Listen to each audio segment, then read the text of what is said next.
Hello, folks. Hello, welcome. 2 consecutive weeks this time. Wednesday night, Techthusiasm Live podcast. We definitely have a Techthusiastic activity tonight. We are going to dive in to the Kaleidescape Strato V. So, a little different setup here. I am sitting in the living room, kind of uncomfortably here, sitting at my coffee table. And that is because we are going to spend some time looking at the living room television, and we're going to do some V work here. So let's catch up. The Kaleidescape Strato V standalone movie player in the Kaleidescape ecosystem was announced just about a week ago. Went on sale. I've happily sold a bunch of them. Shipped out 3 yesterday. I have one more for one of our viewers here, one of the community members, ready to go. And mine came today.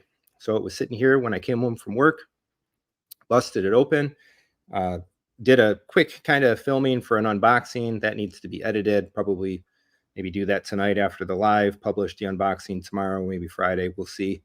And so open it up. I can confirm what's in the box. We get an included HDMI cable. It was an HDMI 2.1 cable, no less. There was a Ethernet cable, and there was a new power brick compared to the Strato C.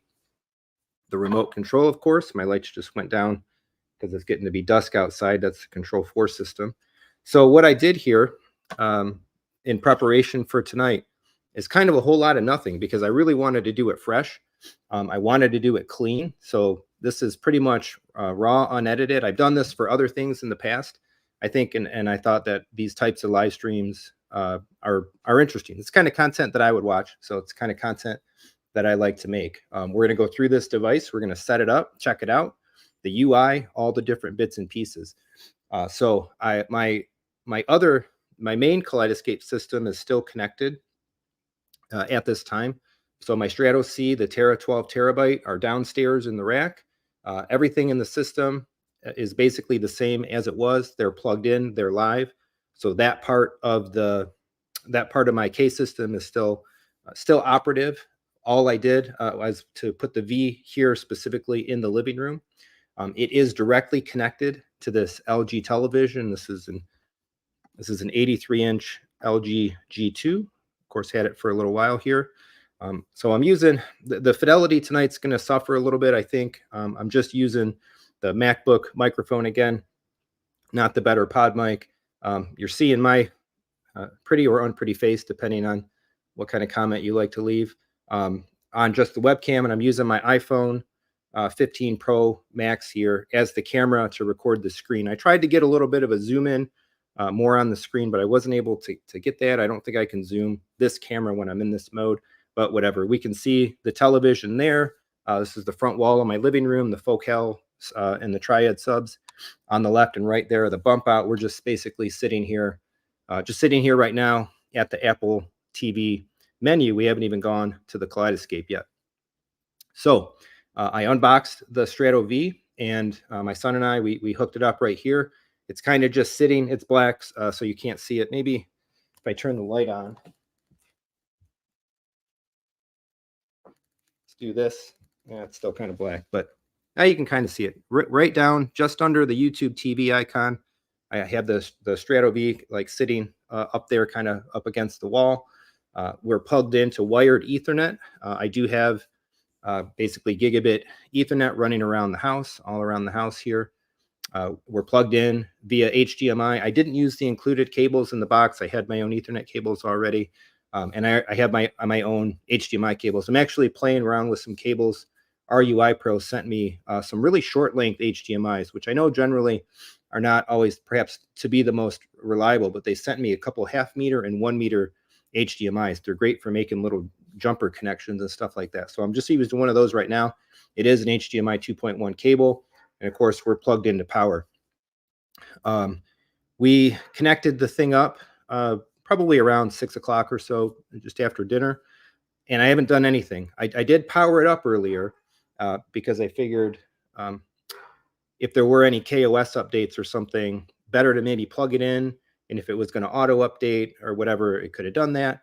But no intervention. I haven't even gone to the input of the television that the Strato V is plugged into. So again, we're going completely off the cuff here, unedited. Original setup, we'll kind of explore everything together. We'll check it all out together. Hopefully it should be pretty cool, pretty exciting. Hopefully we can answer a bunch of questions about just how does this work, right? What are the differences? What does the UI do right now? What does it not do? I fielded a ton of questions about, can you do scenes? Can you do scripts? Again, what are the different settings? And I'm taking advantage of everything here. Essentially, the two main things, let's say it this way, I'm taking advantage of the two main things that the V can do. One is, of course, this setup is Dolby Vision capable. Again, LG G2 OLED. And this setup is perfect.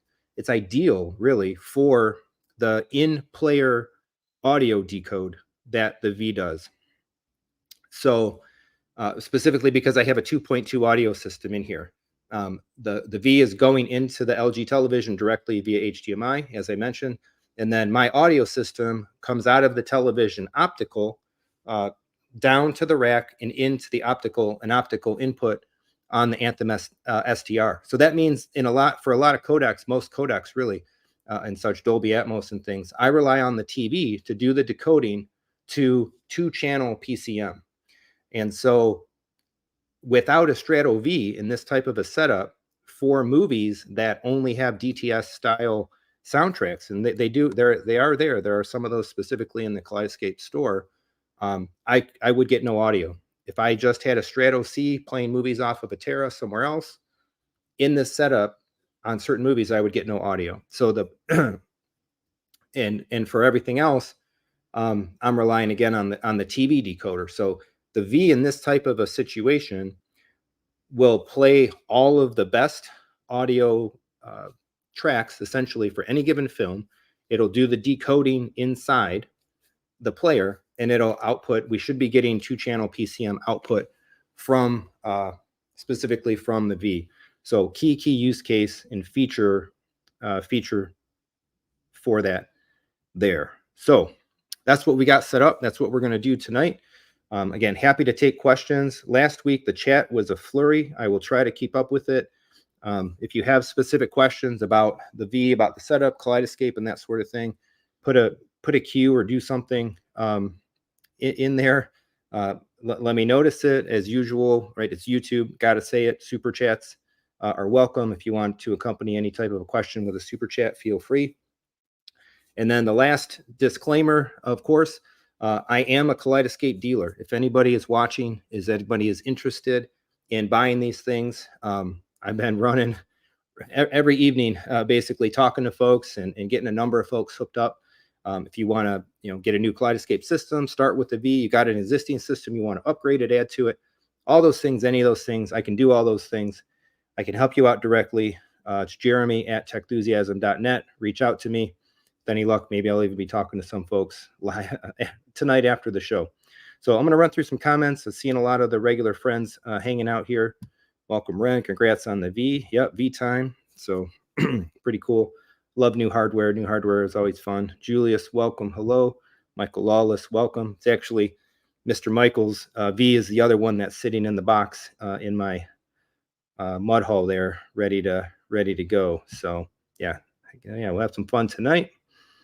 I should download Endgame. So we're going to do it all, man. We're going to download. We'll be on the stream here for a while. 10 minutes to download a movie. We'll be able to download a couple movies in real time and test it all out. So let's go. Eddie, seeing some cool new names in the chat. Bunch of people here. Welcome everybody. Tonight is V night. All right, Eddie Mogambo, welcome. Are you using an HDMI 2.1 cable? I am. The cables, shoot, I didn't bring them up. The cables that I'm using specifically here, and we'll see if it causes any trouble. If it does, I don't blame Kaleidescape, because usually the general guidance in home theater is to use a 6-foot cable. Anything shorter than a 6-foot cable can run a little hot, run a little noisy. I have just a 1 foot basically, 3 foot, 1 meter cable, RUI Pro, HDMI 2.1 certified, like thin cable running between them. The make of the Ethernet cable is shoot, it's either a 5e or a Cat 6. All of my networking infrastructure in the house here was pulled 10 and a half years ago. We've been in this house almost 11 years. We built it. And I'm actually using for my like patch cables and stuff around. I've got a bunch of them, pretty much everything. It's a mix of 5e and Cat 6. And all of my switching and all of that, everything is a 1 gigabit wired network. I have 1 gigabit Ethernet or internet service from my service provider. And just for reference here, actually I'm wireless right now, so running a speed check on the laptop actually won't tell anybody anything. On Wi-Fi, I'm getting close to 300, 350 megabit download just on Wi-Fi on my laptop. My speeds usually test pretty good. I do use Wow internet cable service here. So oftentimes my case speeds can vary, right? There's a lot of different factors that go in to how fast a movie can actually download. My downloads are usually pretty darn quick, actually. If I look at the history, if I look at my download history here, let's see. I do have a bunch of things set up to like screen share. We'll look at a bunch of stuff. Yeah, some of them lately actually pretty some slow ones in here. I did a couple of HD movies in 4 minutes, 750 megabit per second sustained. Had a couple of slow ones in prime time, no less, a few days ago, down 400 megabit per second. I got some others that routinely hit up around 800. I downloaded If when we watched it that night, 10 minutes, 851 megabit per second. So we'll see what we get tonight. Definitely any variance or anomalies that we see in download speed is far more attributable to my internet, to the internet than to the device itself. All right, try to catch up with these questions, then we're going to jump right in. So is there a reason I chose 2.2 for the room? Yeah, because we have a dedicated home theater room that's a 7.4.4 now.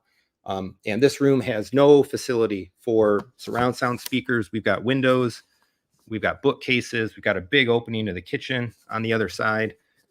There was a time before we did the dedicated home theater room in this house where I had all these speakers in the ceiling, and it sucked. So it was a waste of money, time, and effort. I pulled all of that stuff out. We built the dedicated room. And I feel in a living room environment, when I have a dedicated multi-channel home theater room, I have no desire for anything more than 2.2 in this space. 2.2 is awesome. It fits architecturally. I love architectural installations. And so that's that. Eddie asking, will 500 megabit internet surface suffice? Absolutely will suffice. You just basically get about, your fastest download will theoretically be about half. When they talk about Strato V downloading a movie in 10 minutes, the benchmark for that, the benchmark for all of it, I think, is like a 2-hour 4K movie, 10 minutes on a 1 gig connection. You're using half the speed, it's going to take twice as long. Still only 20 minutes. So not as bad as like an original Strato or a Strato S. But the faster your speed up to a certain limits, right, the faster it'll go. Welcome, Don. Welcome, Don. Did I have to sign for delivery? I was not here when it was delivered. Today is an office day. And same for yesterday when the stuff was delivered. I wasn't here. I don't believe that anybody signed for the delivery. So I think they were left on the porch. Big old stack of V's on the porch. Let's see. Yeah, Terminator, welcome. Awesome. A lot of friends hanging out tonight. Curious, they decided, they make the UI different for the V. We'll talk about that. I think I know the reason. So, or some design rationale behind it. I'll speculate freely here once we get it pulled up. Let's see. Talking about the storage. So the V has a 960 terabyte. Yeah, right. That'd be awesome. 960 gigabyte SSD inside. It's quoted by Kaleidescape. If you read the spec sheet and such, it's 10 movies. Again, that's based on 2-hour 4K films. But So if you got some HD stuff, you got some longer movies, you got some shorter movies. All right, assume 10 plus or minus some difference in there.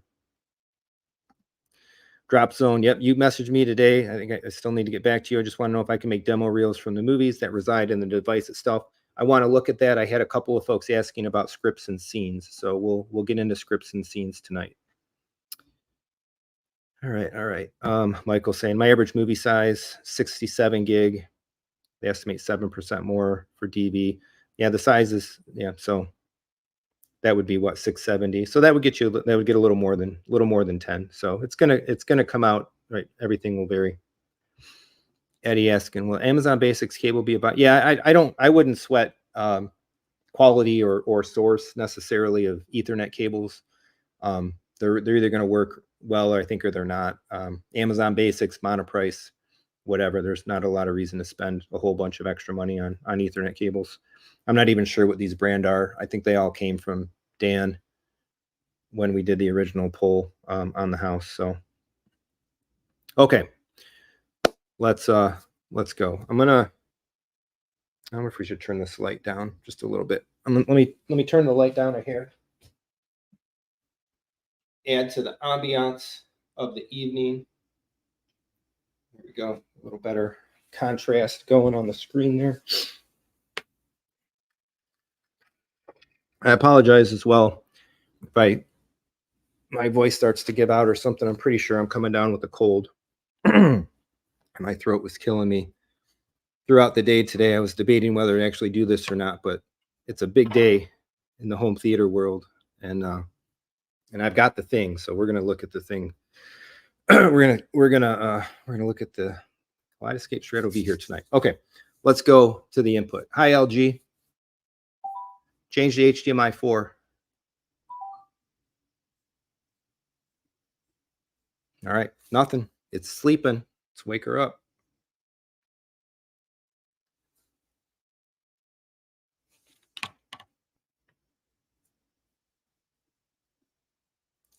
I'm not facing it, but I think the IR should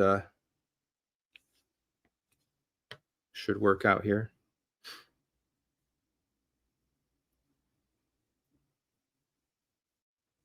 Come on, baby.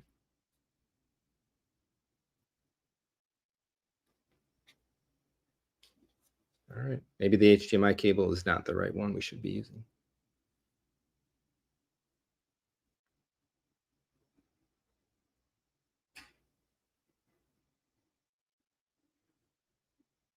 We are not off to an auspicious start.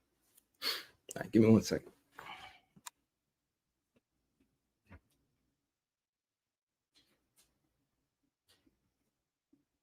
There we are. We're just booting up.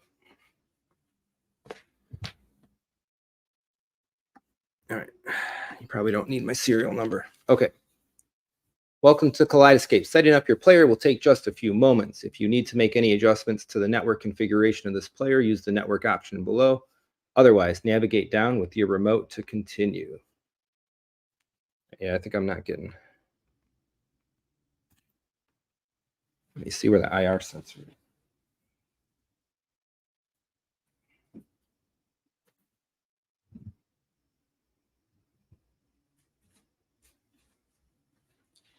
Relative to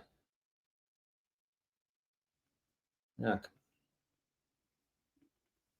right, relative to where I'm sitting, I'm not getting a good line of sight from the IR. Let me make a tweak. Let me make a tweak here.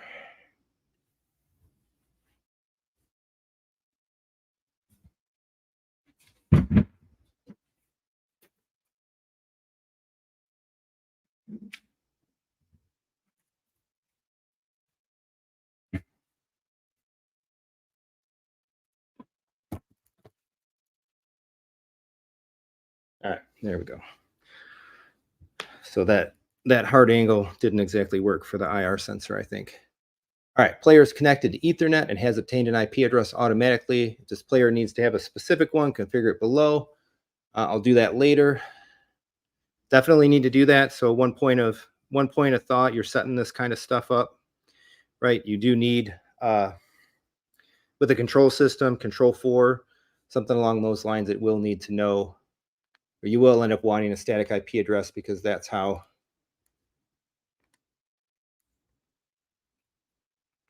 it controls. Yeah, I'm not getting very good IR reception here, or if I'm like too far away. All right, the player's network connection has been configured and appears to be working properly. In order to continue a setup, select from the following configurations. We are going standalone. That was my intent for this. Anyway, I actually have my current Kaleidescape hardware up for sale. My intention is to switch my install completely over to V's for a couple of reasons. Some that were specifically in the video from Monday, but also if I'm gonna continue with storage, I want to get more storage, get up to the primes, get current, and all of that. So I actually sold my C. It's paid for. It needs to get shipped, and I may have some buyers for my 12 terabyte. So if that falls through, if anybody's looking for a 12 terabyte, not a prime, but an original compact 12, I have it. So we can set this player up as a standalone, set this player up as a new system with a Terra movie server, add this player as a new zone to an existing Kaleidescape system. So pretty straightforward.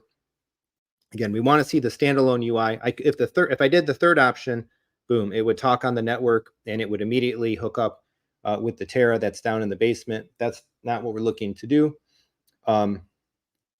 It could do a new system either way. Basically, it could be an independent system from what I have. It could join that system, but we're going standalone. And as it is right now, too, I don't even have a projector in the theater. So our theater use probably for the next few weeks, hopefully not much longer than that, is just going to only be in the living room here. Anyway, perfect opportunity to just use this guy, use standalone, talk about standalone and all that stuff. All right, player is not activated. You must activate your player in order to download and play movies. Once activated, you will be able to browse and purchase movies in a full 4K Ultra HD quality from the Kaleidescape Movie Store. Choose Begin Activation, enter your email address, and begin the process. Okay, so I'm going to do this. Just flip over here to Begin Activation. I'm entering in the, darn it, typoed. I am entering in the email address of my current Kaleidescape Store account because we do want access. We want access to those movies. So basically what I'm going to end up with here is like two independently operating Kaleidescape systems just in the same household. I believe, of course, Kaleidescape lets you have up to 5 systems. So if you're really in the money and you've got your home, you got your lake house, you got your ski chalet, you got your yacht, that's only 4, maybe your plane or your RV. You can maintain Kaleidescape players and some storage in all of those locations that all pull and draw from the same account. All right, got my email done. Preparing to send activation to my email. An email has been sent. Check your email for activation instructions. Okay, so I'm not sharing these things. So you got to take my word for some of this stuff. I figured there'd be a couple of private steps going here. I got the email.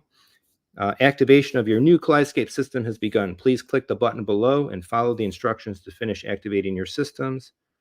System activate now. Activate now. Let's go. Activate your Kaleidescape system. So let's see. I'm on a web page view right now. It's got all of my personal information, name, contact, name your system. We're going to call this V Stand Alone. I got some license terms.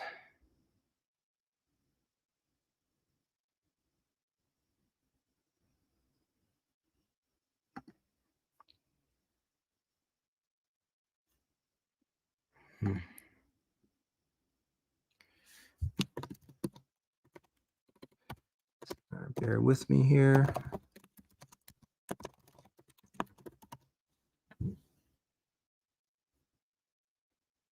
Name my system. Good. Activate it. Let's go. Okay, interestingly, that opened the Kaleidescape app. We'll probably be looking at that tonight. Syncing. Press OK. Activation pending.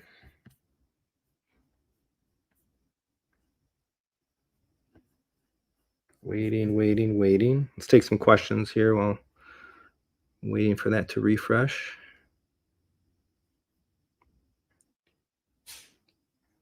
If there are any, so hard to keep up with chat and going through this other stuff. We'll be on the UI in just a minute here.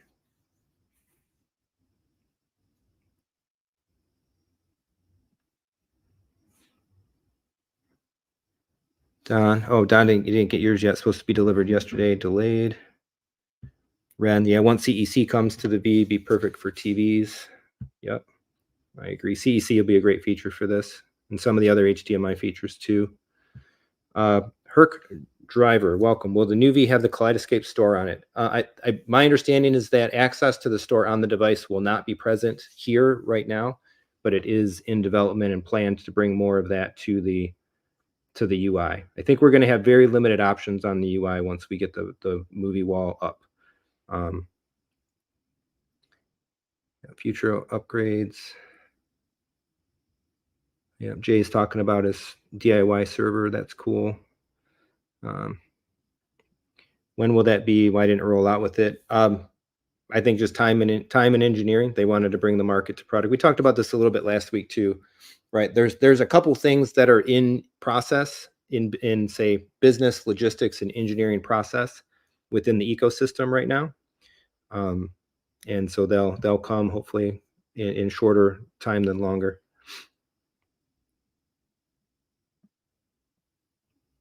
I'm looking for questions here. Jay saying, love to purchase a Kaleidescape.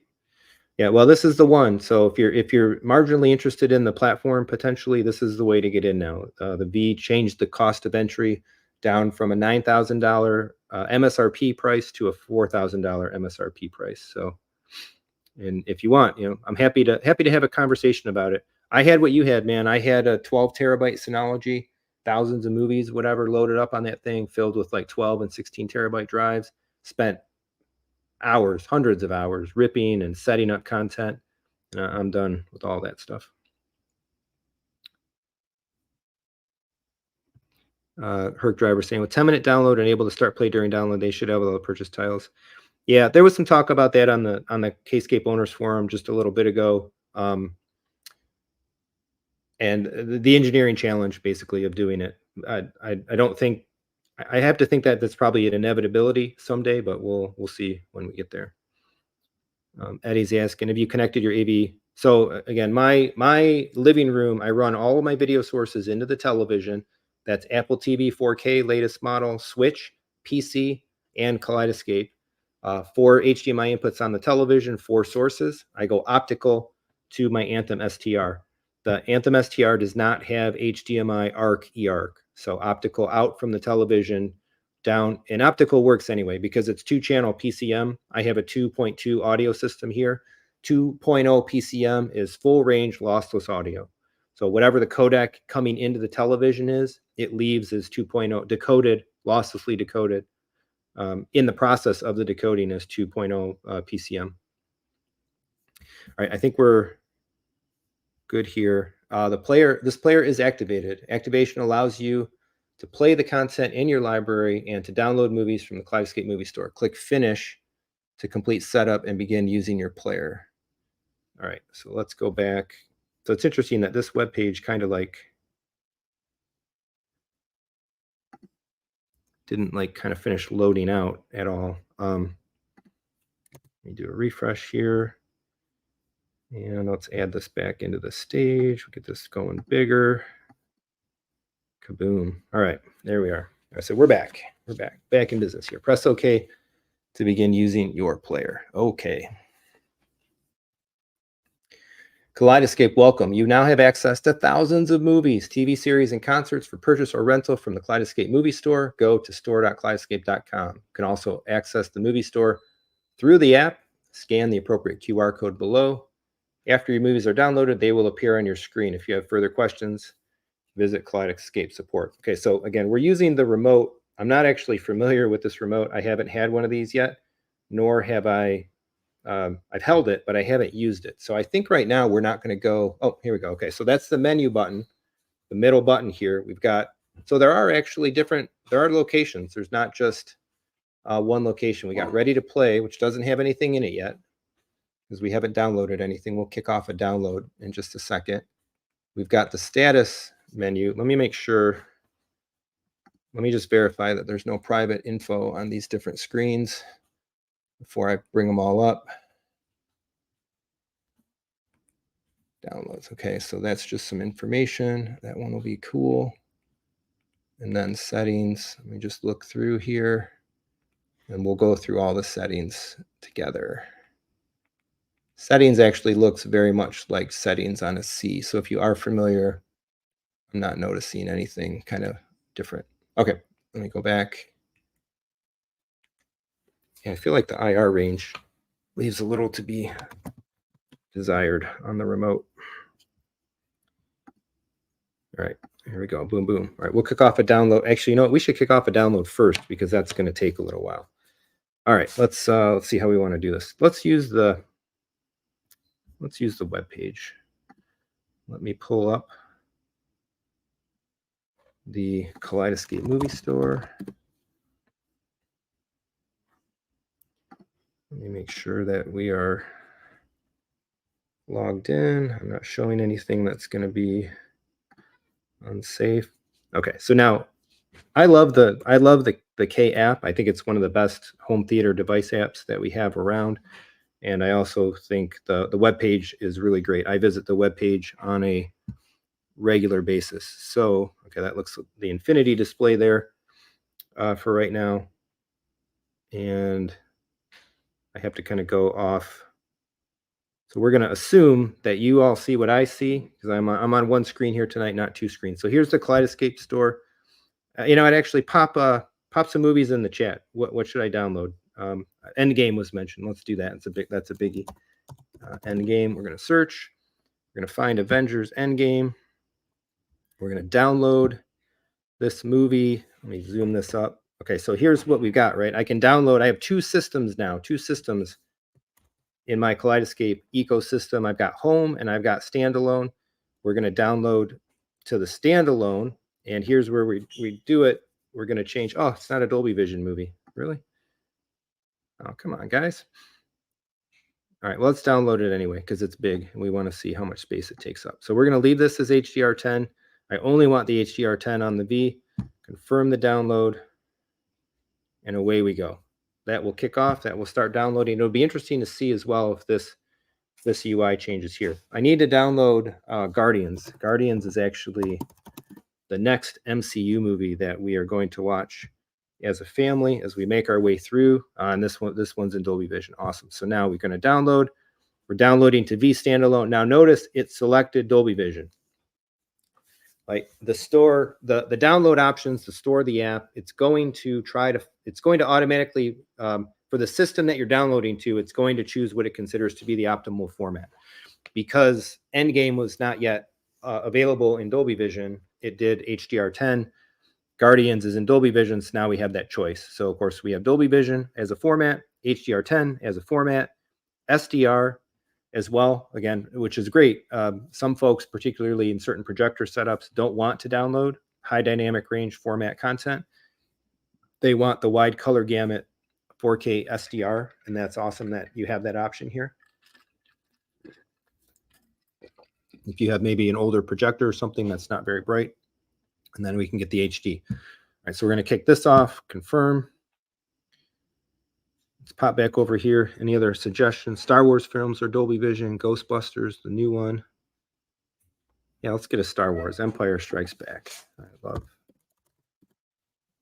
Amongst my favorite, I probably should search for a little more than Empire. It's going to be a lot of, here we go. Empire Strikes Back, Dolby Vision, download, V standalone, boom, confirm. Let's grab some animation. What's some new animation? I didn't buy Garfield yet. Despicable Me 4 is coming out soon. I want to watch that. Let's go with what's the Pixar movie with the Elemental? Let's do Elemental. We should type it right. Elemental. All right. This is in DV. No, it's not. All right, let's skip that one then. I don't want children. We just want animated, good animated stuff. Take a look at Kung Fu Panda 4. Dolby Vision. All right, yeah, we watched this not too long ago. Let's just put this on there. Download. Okay. So we got a bunch of stuff downloading. We can actually, on the device, let's go over to status, and we should see this update in real time. Not updating yet. If I look at my downloads here, all right, starting download, waiting. It might be doing some indexing or something. Interestingly, it says available storage 12 movies, 12 HDR, 23 HD, or 131 SD. So that's where you get some of the variants right away. Okay, there we go. Boom. Content summary, downloads in progress. System summary is going to tell us just details, MAC addresses, firmware version, stuff like that. Here's our downloads. There are 6 downloads pending. Set maximum download speed. We want unlimited course. Let it run, and that's it. That's it for those. Okay, so those are kicked off. I'm going to go ahead and take the screen share out. Let's go back to this, and we can take a look at some more of this UI. I just want to hit comments, questions as we're going. Let's see. Yeah, let's go, Jack. I think I know an authorized dealer for these nice Kaleidescape. I think I do too. You're looking at them. More friends. Hey, hockey player. Welcome. Let's see. Eddie's asking, did you do the entire setup process directly through the GUI or the laptop? So what I just did was a little bit of both, right? We started up the device. It came to an activation screen where essentially all I did was enter in an email address.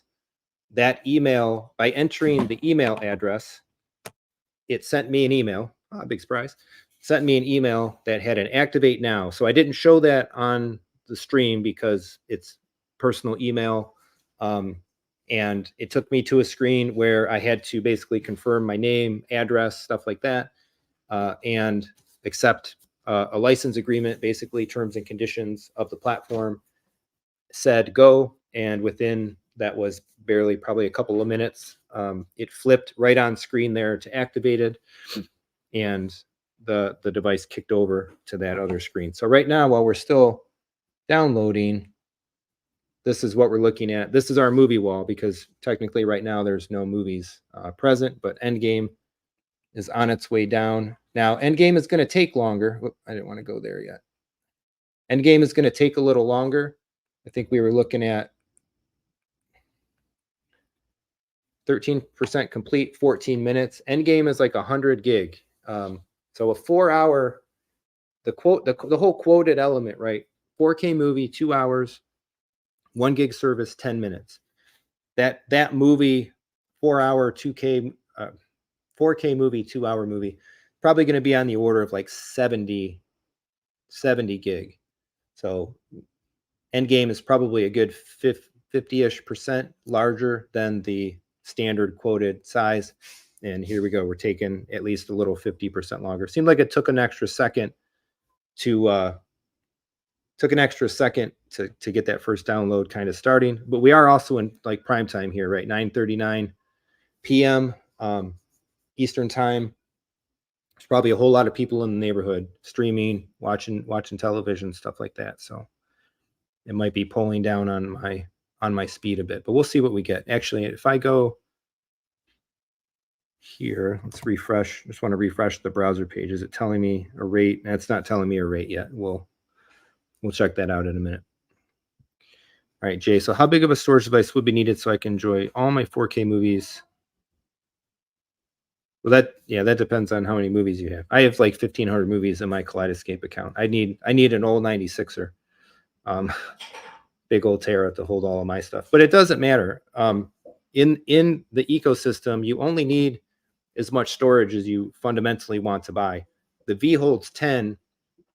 I could legitimately use this V holding 10 movies with a 1,500, 1,600, whatever it is, movie collection in my digital account. And the reason for that is you can download your stuff as many times as you want, whenever you want. And when you can download something in 10-ish minutes, it's basically on demand. So cycling is a very common way to use the device, use the ecosystem.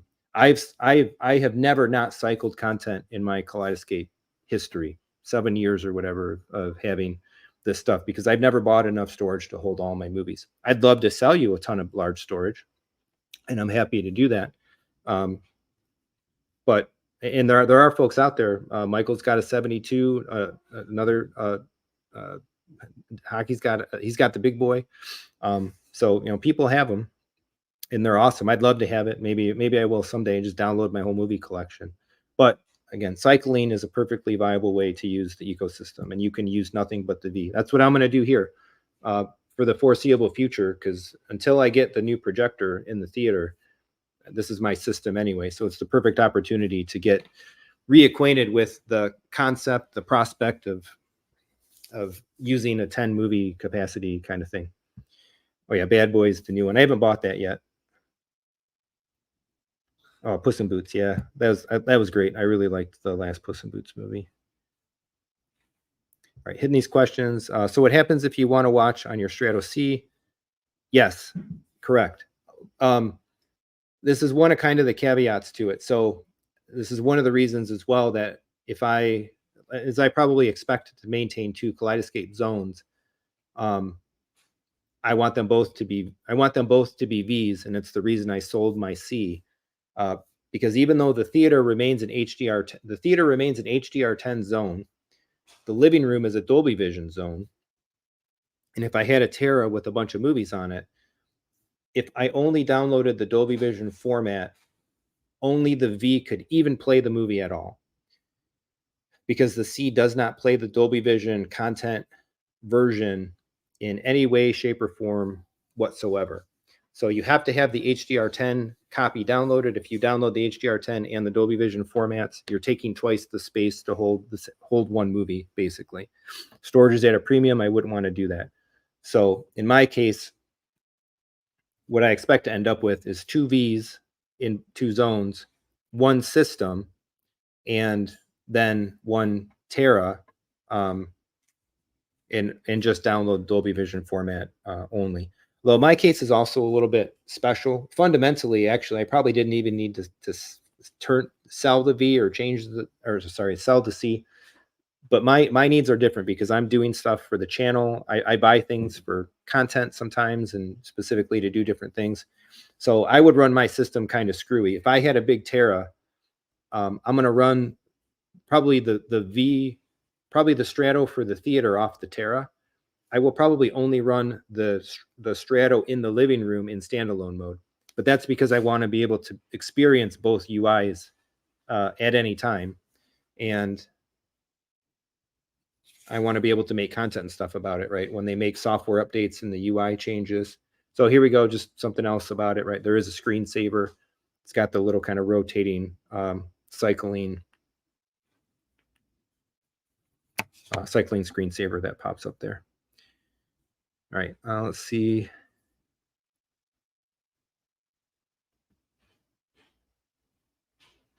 Herc saying, so if you download the Dolby Vision version, play it through a non-Dolby Vision device, it just wouldn't play. So that it just wouldn't even play it. The C will not play the Dolby Vision download. So I don't think in that case, it wouldn't even present it on the movie wall. It wouldn't be playable. So Jay, what I need, is this even possible without purchasing all again? So Jay, if you want to chat, I'm happy to chat. The thing about it is you have a ton of movies, you have a big setup. It would be, you have options to port stuff in. You could do some disc to digitals, but if you want to migrate your stuff. A lot of folks, though, quite honestly, what they would do in your case, and what I've seen a lot of folks do, is just because you buy the Kaleidescape, everything else that you have set up doesn't stop working day one, right? All of those things will continue to work.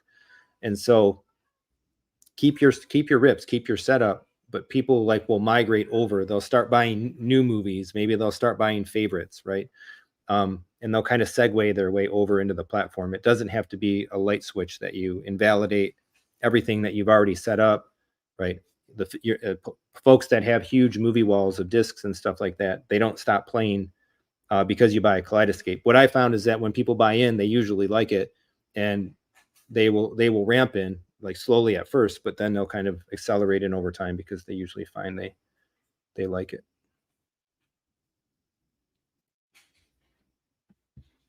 Oh, let's see, Horizon saying, I'm downloading multiple versions of Guardians. Oh, did I click? No, I got the Dolby Vision. So here, let's share this back in. Let's take this out. So we can see this is the web page. So this is cool, actually. If I go to manage downloads, right, I'm just going to refresh this. All right, so now we can see here downloading, and I can see both my systems. I can see home, right, with all my prior downloaded stuff to that Tera, and then I got the V standalone. I'm downloading here Avengers Endgame 4K HDR10, 49% downloaded. So you can tell it's not exactly real time in sync. 8 minutes left, getting 848.9 megabit per second. So I'm downloading the movie and it's downloading the supplements. Guardians, the movie in Dolby Vision, the supplements. Star Wars, the movie, and then the supplements. Kung Fu Panda, just the movie. And so I can grab these things. I can choose to remove them. I can reprioritize in this list. I can kill them all if I wanted to stop. I can also use this view to throttle, right, or create a schedule if I want to download later, pause, and whatnot. So we're a few minutes away here from the first movie coming all the way down. All right. Yeah, Jack, that's a big tear in the future. For that many movies, yeah, I mean, 2,500 movies. Like I said, I've got 1,600 movies. I think I would fill up a 96 terabyte if I tried. Does this program work for 4K physical disc? So technically speaking, it's spec'd to work for DVDs and HD Blu-rays. I have heard folks say that they've actually had success in putting 4K discs in 4K drives and having them identified, but it's not the way it's supposed to work. So if it does, it's just because the way the disc is ID'd or something. It just happens to be matching, but it's spec'd for DVDs and HD Blu-rays.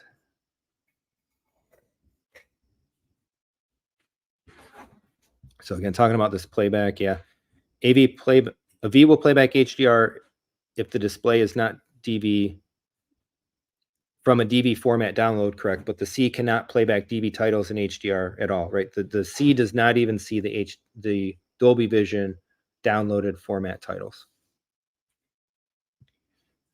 T-Ben is saying, so more like 13 movies, maybe 15. Again, it varies completely based on what it is you choose to download. You choose to download all movies the size of Endgame or The Godfather, right? Something along those lines, you're going to get less than 10, most likely.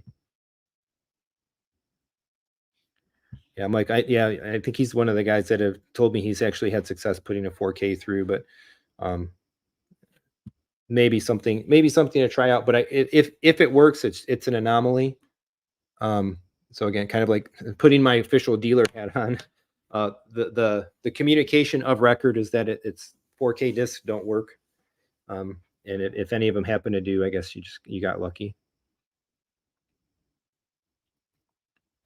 Eddie, do you have to have the Mercury Pro for your disc to digital needs? Oh, in terms of the drive that I have, no, I actually I don't use one that's on the approved list. They released a list a while back when the D2D program was reset, and there's like 3 or 4 specific drives. They're all bigger drives, like 5 1/4 inch enclosure style drives. I use a slim, a drive that I already had hanging around, and it's gone really well. Pretty high percentage of disc matches when I put them through. More friends, welcome, Brian. Once hooked up to a Tera, does the V function like a C? Yes, it does. It goes back to the movie wall API. User interface and all that stuff. The internal storage of the V turns off, so the extra 960 gig that's in there doesn't count against your entire storage pool. And from there, it's fundamentally a C. It does have the newer chip. It has, better guts, better internals. According to the spec sheet, the HDMI signaling, like some of the electrical signaling, is a little cleaner. Whether any of that stuff makes a tangible difference in quality or presentation is probably debatable or dubious, but yeah, Ren saying he cycles content. Yeah, I think a lot of folks do. Inevitably in the system, and probably to put it this way, I doubt anybody enters the ecosystem buying like 48s or 72s or 96s.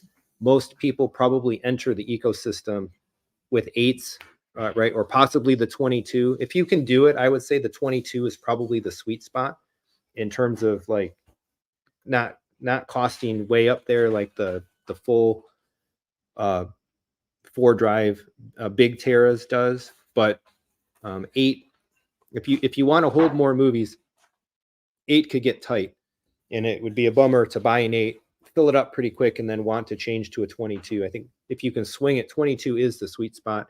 8 is still pretty good though. I mean, it's a fine starting point.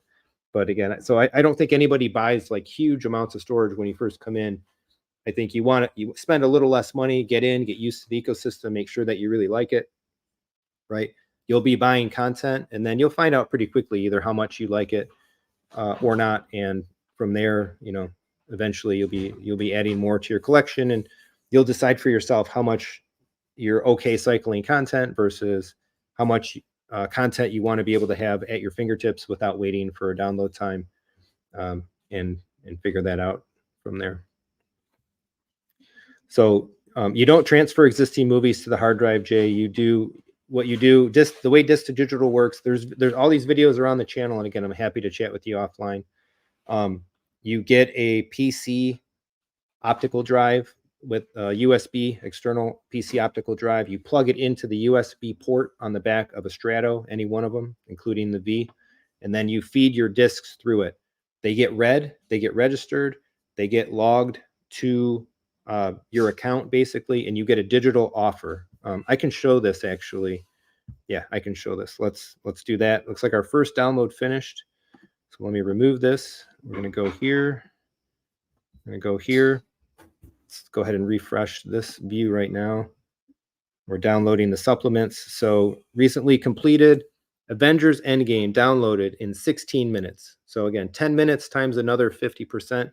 We're pretty much on spec. And again, I'm getting more like 850, less than 900 megabit sustained on my internet connection. So if I go to manage, I actually have digital offers in my setup here from some old disc to digitals and stuff that I did. This will be a little bit of not the greatest representation of disc to digital though, because I've already bought all the inexpensive ones, and I was kind of just sitting back and holding out on some of the more expensive ones. So you can see that a disc to digital item has a price, and then it has a discount, the digital offer. So RoboCop, $25 normally, disc to digital offer price $21.12. Blame MGM. MGM's a stingy one. Notice there's quite a few MGM movies in here that I haven't bought because they're stingy. They don't do $4.92. But here you go, right here, right? Will Ferrell, Anchorman, the unrated edition, $20 in the store. My digital offer, because I already had the HD version of it from longer ago or whatever, is $4.92. Paramount, one of the good ones from a digital offer and a disc to digital perspective. A couple others in here. Got the Leica Animations, $14.99 down to $10.25. So, and I was holding out on those because those movies are actually out on 4K Blu-ray disc, and that is a bummer to me that they are not yet in the Kaleidescape store. So again, you plug in that drive to the back of the Strato, you feed your discs through, you get a digital offer, and then you choose whether you want to buy it or not. Horizon, welcome. What projector are you getting? My plan is an NZ900. Man, I got all the buddies out tonight. What's going on? Welcome, Mike. Maybe we'll see you guys tomorrow. Yep, 9 minutes of downloading, and our first movie did did complete. All right, I'm going to move this a little bit closer because I think the IR.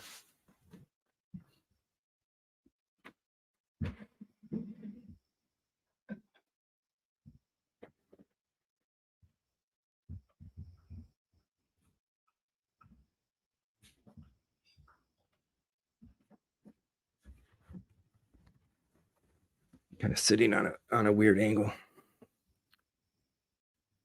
Boom, boom, boom. Okay. Let me go back to my downloads on this screen. Yep, supplements are on their way down. All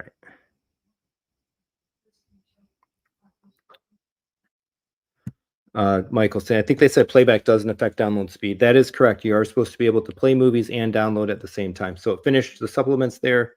We're getting Guardians of the Galaxy, roughly 13 minutes. Jack asking, what size TV? This is an 83-inch LG G2. At what point during the download could you start the movie? I believe it has to be completely downloaded. I don't think it's like a progressive thing like Xbox does or whatever, where you can start playing a game when it's coming down. Ooh, good questions, CJ. Oh, actually, Ren knew that answer. Is the DV format TV LED or player LED? TV LED.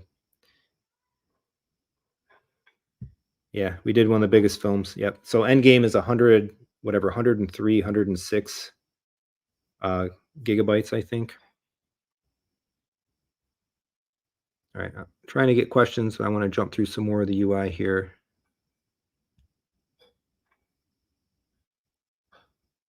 Yeah. Oh, yeah. They made a good choice here. So he has the Asus drive for digital, works great. Keys, you're not supposed to use drives that use USB power. The drive that I have, it actually does work on USB power, but it's best if you have something. So even a slim drive, the one that I have, it's a slim drive, but it has like a USB Y cable, and then one half of the Y cable is the data part, and the other one I plug into like a USB power adapter into my power strip. So it's a slim drive, but it's still getting supplemental power from the wall. Herc, if I have a projector, no DV accidentally download, you won't be able to do that.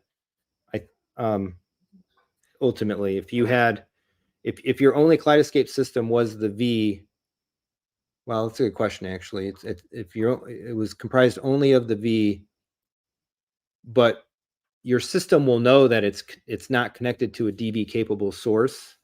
I don't know if it would let you. I don't know if it would let you make that mistake or not. That's a good question. I don't think you would probably make the mistake though. Like you kind of do the stuff in the system manually, and I think you'd remember basically.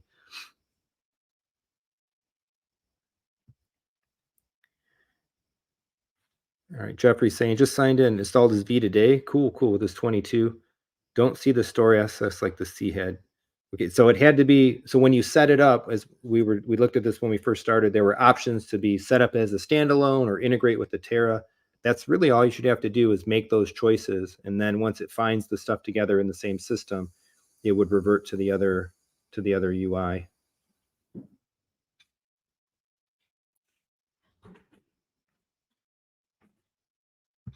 Horizon saying looks like you need a control. Well, yeah, I use it anyway, so I just don't have it all hooked up. There was no time to get this thing like set up, IP'd, get it into my Control 4 system and stuff like that. So I did what I could do when I came home from work, and then my son and I were spending some time together playing Marvel Champions and stuff. I wasn't gonna just leave him. I wanted to spend some time with my son, so I didn't bother trying to get it all into the Control 4 system. You don't need to have a control.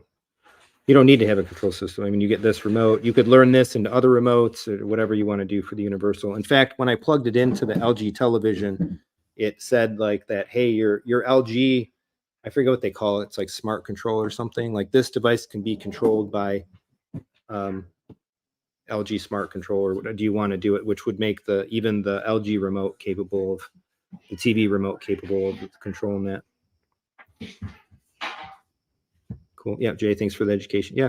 Again, reach out, Jeremy at techthusiasm.com. We can take a call, chat about it if it's something that you're possibly interested in. Love to help you out.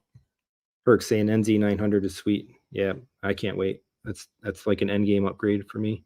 After that, it's like Barco or GTZ 380, and that stuff's on a whole different level.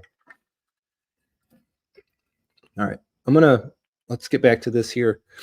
I'm gonna hold back on the questions and comments for a bit, and let's go back through checking out the UI. So one movie downloaded, 2 versions. That's because it downloaded the supplements with it, which is interesting. I want to verify this because I think historically I didn't think it would do that when you had to download the HD copy of the movie to get the supplements. I think this is evocative of a recent change or something like that.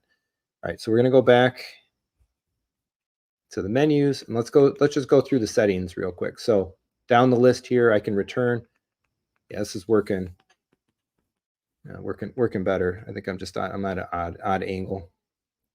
All right, so player options, screensaver timeout. We can change this 5 minutes, 2 minutes, 15 minutes, no screensaver. I'm going to turn it slower just because I don't want it to keep popping up if we sit here talking for a minute. When the power button is pressed, do you want to do low power or high power standby? Right, so high power standby means that the network control or not network control, pretty normal for an electronics device. If you want to be able to use the app, again, to control it, wake it up, stuff like that, keep it in high power standby. If you only want to use the button on the front, or the power button on the remote, then you can go low power. I think the difference between high and low power is literally a couple of watts. If the V is already like half the power, half the watt usage of the C. So it's a more efficient device. All right, network stuff. We already kind of looked at the same screen as before. We could set a static IP and whatnot. I'll do that later.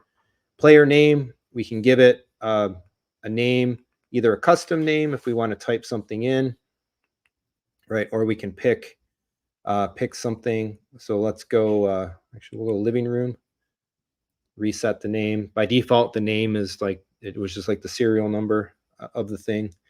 So this is pretty cool, right? If you have multiple players that are in one system playing off the same Terra together, just like Apple TVs or whatever, right? You normally name them for the room that they're in.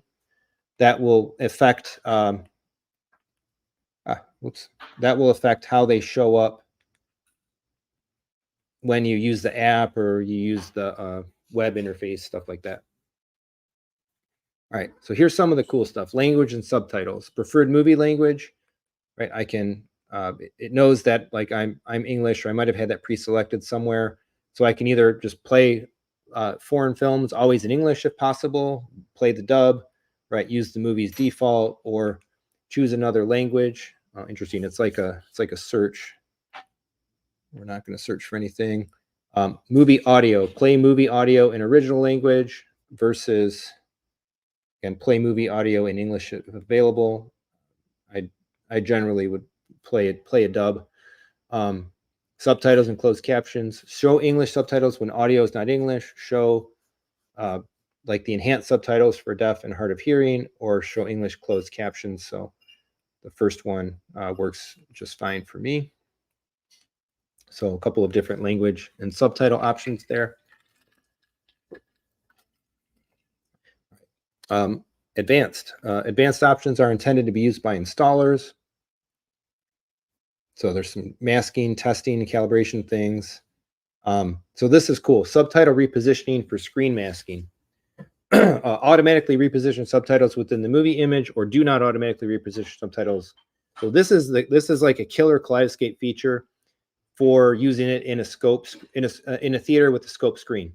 It basically negates the need to have a video processor do image manipulation, because subtitles are out of the image when you're zoomed up and you're running scope. So here in a living room on a 16:9 screen, I don't think it really matters. I would actually, in a 16:9 display, if I was watching a scope movie without masking, I would probably leave it here. Actually, I would prefer to not have the subtitles repositioned, because you're just going to have black space anyway. So why not have the subtitles be in the black space versus obscuring the bottom part of the movie image? So, and then we have an option to reset system time zone. We're going to change this for my zone. So it didn't auto detect, no big deal. And then of course we've got activation.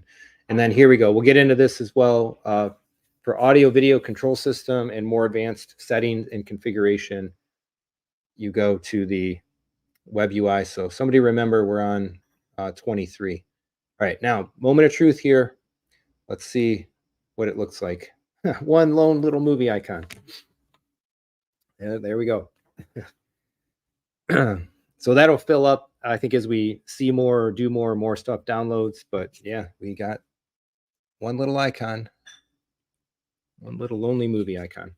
So I know one of the questions that came in earlier talked about why did they do this, right? Versus why didn't they just have this be the movie wall?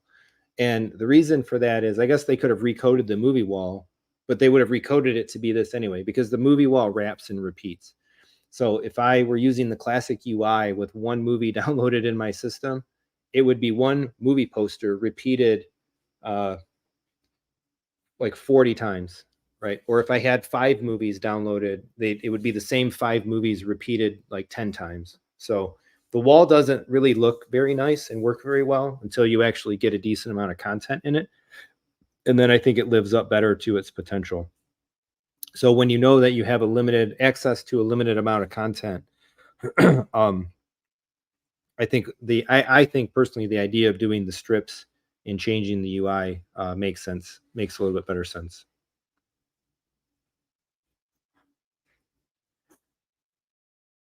Oh, so Jeffrey's saying, I'm not seeing the store in the grouped UI with the Terra. That's correct. So we can see here again, this is all of the UI locations that are available on the V right now. And I think that is whether it's in grouped mode or not. So the store is coming.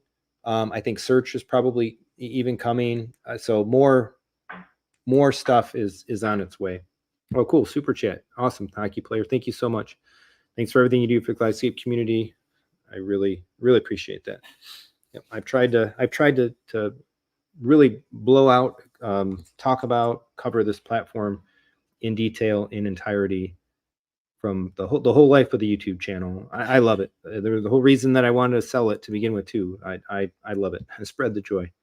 Selling adult toys. All right, Jeffrey. Horizon, my LG Gallery Magic Remote operates it. Yeah, so I forget what they call it. There's the LG thing has a name for their, because I think it's not specifically CEC, but there's something else to it. I don't know if it'll matter. It's like downloads IR codes or something like that. Yeah, let's play DV movies. All right, yep. So let's jump in here. Let's see what happens. Is in fact when I click on this, I may have to. So I can't show a bunch of actual playback. Let's actually mute as well. I don't want to get taken down. If everybody remembers the big stream we did with Chris about the Lumigen, we got black screened and taken down by YouTube for a few minutes. So I don't want to have that happen again. Okay, here we go. Okay, so this is the same. This is looking the same anyway. Similar pop-up movie menu kind of thing. Got the normal Kaleidescape blue going on. Multi-pages. We can see the rating. I really wish they would augment this a bit. Hopefully that's coming. It's been long been a feedback critique of mine. I think there's a lot of opportunity to doctor this up quite a bit, but it is what it is. It's still what we have. We can play the movie. So for those wondering about scenes, there they are. Scenes are there. I can jump into any one specifically of those scenes, and look at that, extras. So this is cool. So I think they did this. I think they did this in preparation, basically, of the V. And this is great. This is something that needed to change for a long time. That I can download a 4K variant of the film and get the extras with it. That's cool. I like extras. We usually get asked to watch extras. I do have to say though, overall, most of the time, if we're going to watch personally, like in our household, if we're going to watch the extras, we usually go over to the Apple TV. So in some ways, I would almost like this to be an option as well, or probably cancel out downloading the extras because I necessarily might not want them taking up space, especially when space is constrained. It's cool to have them here, but I find generally speaking that the Apple TV extras experience is the better way to go. And that's because They present the extras usually with synopsis, with a thumbnail. They give you some context about what you're going to watch. A lot of, I think in the Apple TV UIs, it'll tell you how long they are. So if I was going to sit here and watch these extras, I can kind of derive what some of them are by name, right? Some of them are featurettes and things, but right, Bro Thor, what is that? I don't know. It'd be nice to get some more information about it. But it's cool. It's cool to be able to have them available here. Okay, so we can do collections. And then if I go to more options, I have the ability to play. Oh, that's kind of neat. Play a specific quality of a movie or episode. So I can choose to play the HDR10 or choose to play it as HDR10 rather than, I guess, what would be the default of Dolby Vision. Very interesting. And then you can delete scenes. Wouldn't ever recommend deleting the stock scenes, but if you make some custom ones, right, you can do that. And then I can delete the movie here. And again, this is deleting the movie from the storage. It's not deleting the movie from my account. All right, so let's do this and be ready to back out here fairly quickly. HDR. Oh, you know what? We didn't go through the settings. I might have to go turn on Dolby Atmos. Okay, interesting.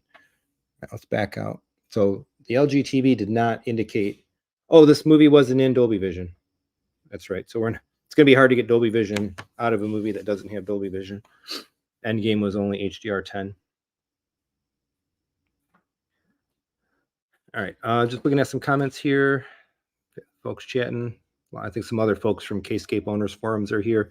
And if you're in the ecosystem, you're thinking about it, you want to hang out in a cool place, talk about the platform, Kscape Owners Forum is the place. Let's see. Her driver, the question was, why not have all the purchase movies on the wall? Correct, because that's not the way they did it. That's not the way the UI was built.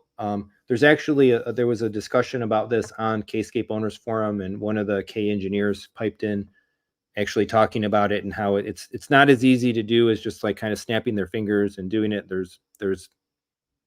It's an engineering challenge. So hopefully it's one that in the long run they'll solve. I do agree. I agree completely. It would be great to fire up this device and see the entire movie wall. Or I'm sorry, see my entire owned collection on the movie wall. You would also then need to have a UI to quickly filter away so that you only see the downloaded stuff. Because if you have a big collection, you only have 10 movies capable of being downloaded. I'm not going to hunt and peck through a movie wall to find the ones that are watchable, but I would like to be able to browse my collection in its entirety and kick off the downloads. I think a lot of people would like that. Cool. Another super chat, Jeffrey Schwartz, $5. Thank you so much. Appreciate it. Appreciate it. Okay, another question on those scripts. Yeah, we'll try to get to the scripts tonight. I'm moving a little bit slower through this than I would have hoped to. Eddie's saying, sincerely appreciate the work you put in. Yeah, thank you so much. If you want in, man, I'll get you in. Let's go. Jeffrey, do you suppose you will end up grouping this? I think you mean by grouping the device. So nominally speaking, yes, I would. So on the surface level, one of my plans essentially would be to have a V in the living room, have a V in the theater, and at least have probably have upgraded from the 12 terabyte Tera to a 22 Prime, and then that would be my setup. However, if I go that route, I probably still will leave this one in the living room as standalone. But again, that's specific because of like YouTube value. I want to be able to access the standalone UI when it gets changes and upgrades and different things. I suppose I could always like change it. I could always like decouple it from the system and put it back in or something like that. I don't think that's too hard to do. But for the time being, I'm not doing anything. Like I have this one V. I've got it here in the living room. We're going to use the standalone UI, and I'm going to stick with it for the foreseeable future. I think it's going to probably be a little bit before the projector comes. I'm waiting on a couple of things to happen, some approvals and some engagements and applications and whatnot. So hopefully everything comes through the way that I hope it will. But I was told that the process might be a little slow. And I'm not doing anything else until that that settles. I want that NZ900, and I'm going about it, and will hopefully be an interesting and very cool way. My throat's killing.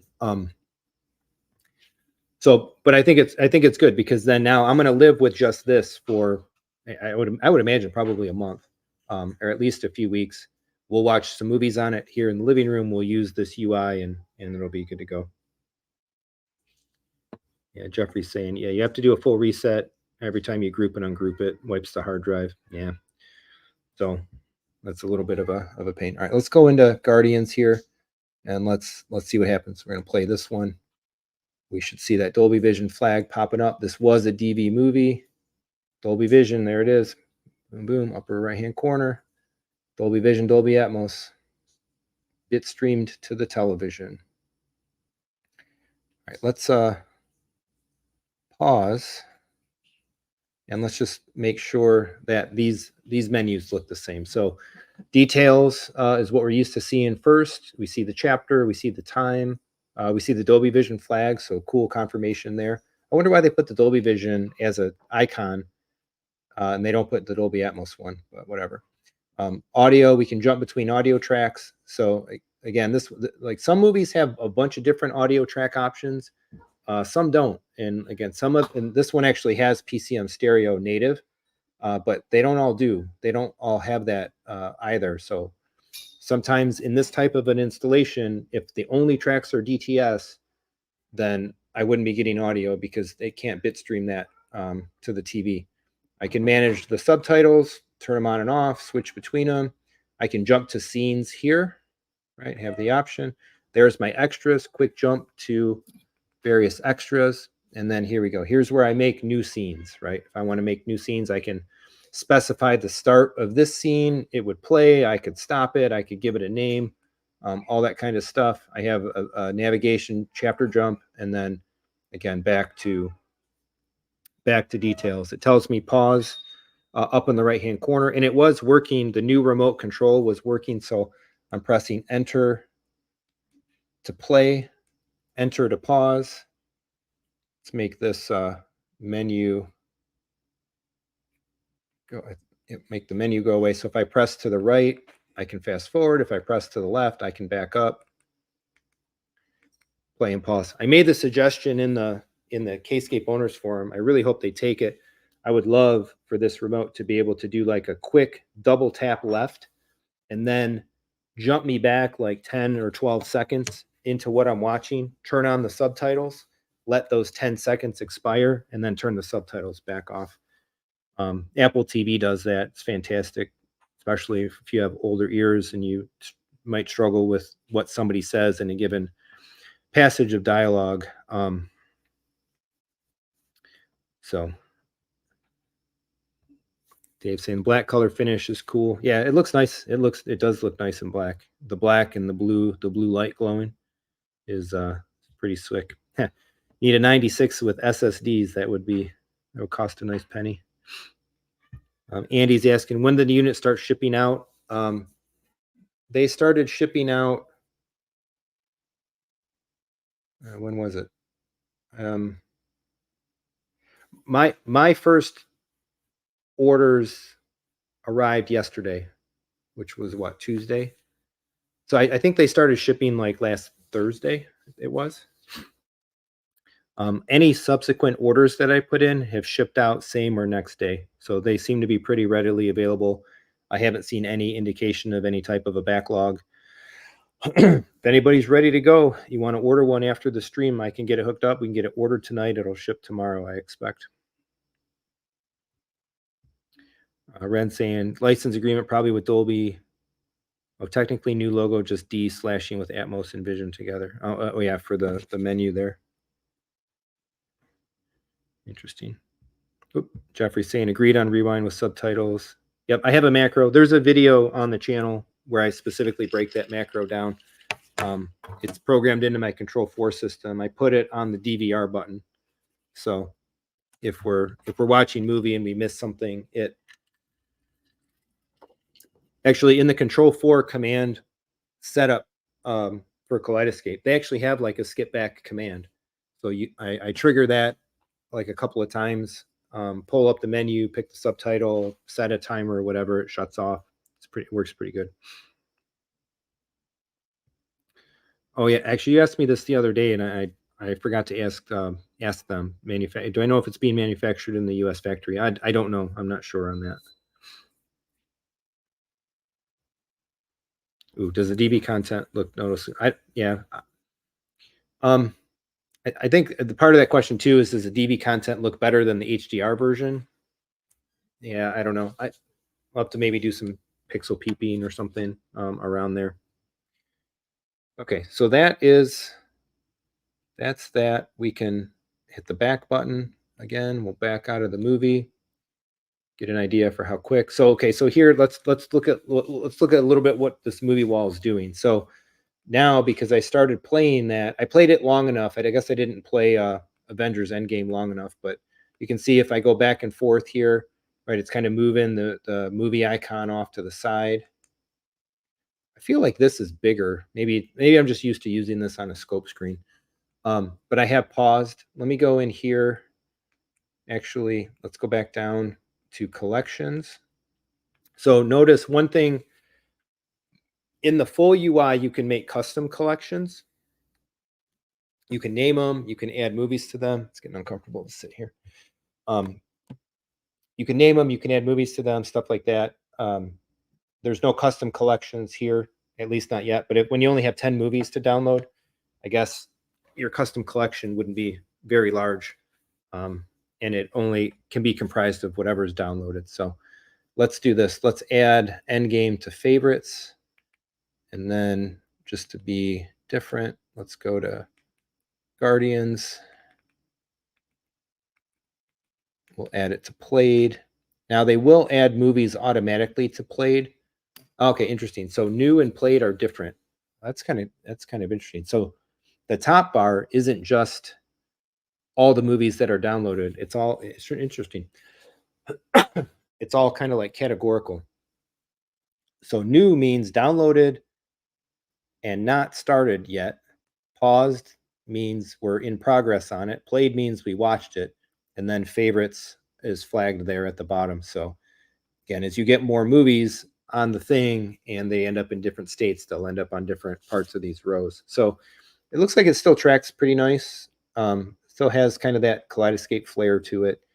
Movie posters look good. The yellow frame moving around. I think the other thing to point out here is that the V operates on an auto-deletion algorithm, basically, that can't be not defeated, but can't be disabled. And so if you kick off, cats are fighting, if you kick off downloads, and let's say it's full and you kick off another download, something has to be displaced, right? Something has to go for your download to be completed. And it'll download, I believe, like the oldest watched thing first. And then it'll try to make some intelligent decisions about what to offload to make room for what was newly requested to be downloaded. However, whatever you have flagged as a favorite will stay resident. So whatever's flagged as a favorite will not get removed by the auto-deletion schema. So I can very easily add movies to my favorites or not. It's kind of neat when nothing ends up in that part of the list, then that part of the list goes away. Interesting.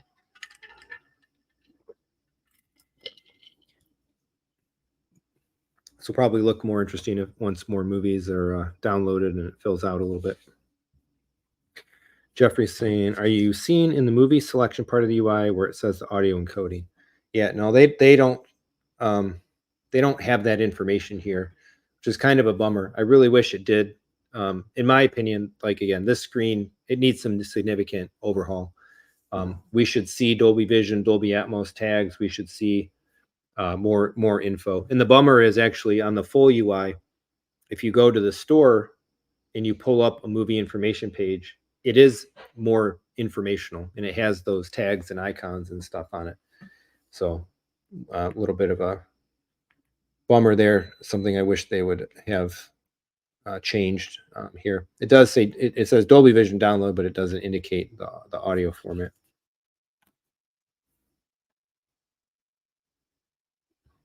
Horizon, are you using the chow mein in Control 4? I don't remember what driver Dan has set up in there. Oh, that's pretty cool. I wasn't doing anything. Notice the download for Empire Strikes Back finished, and the movie just popped up. Yeah, I'm not sure what Control 4 driver. I don't think it is the chow mein one. I don't know. It would take me a little bit to dig into that because I'd have to run my VM, boot up my VM, and load up Home Composer and take a look. Yeah, Michael, I give a V owner 3 months before they buy a compact Terra.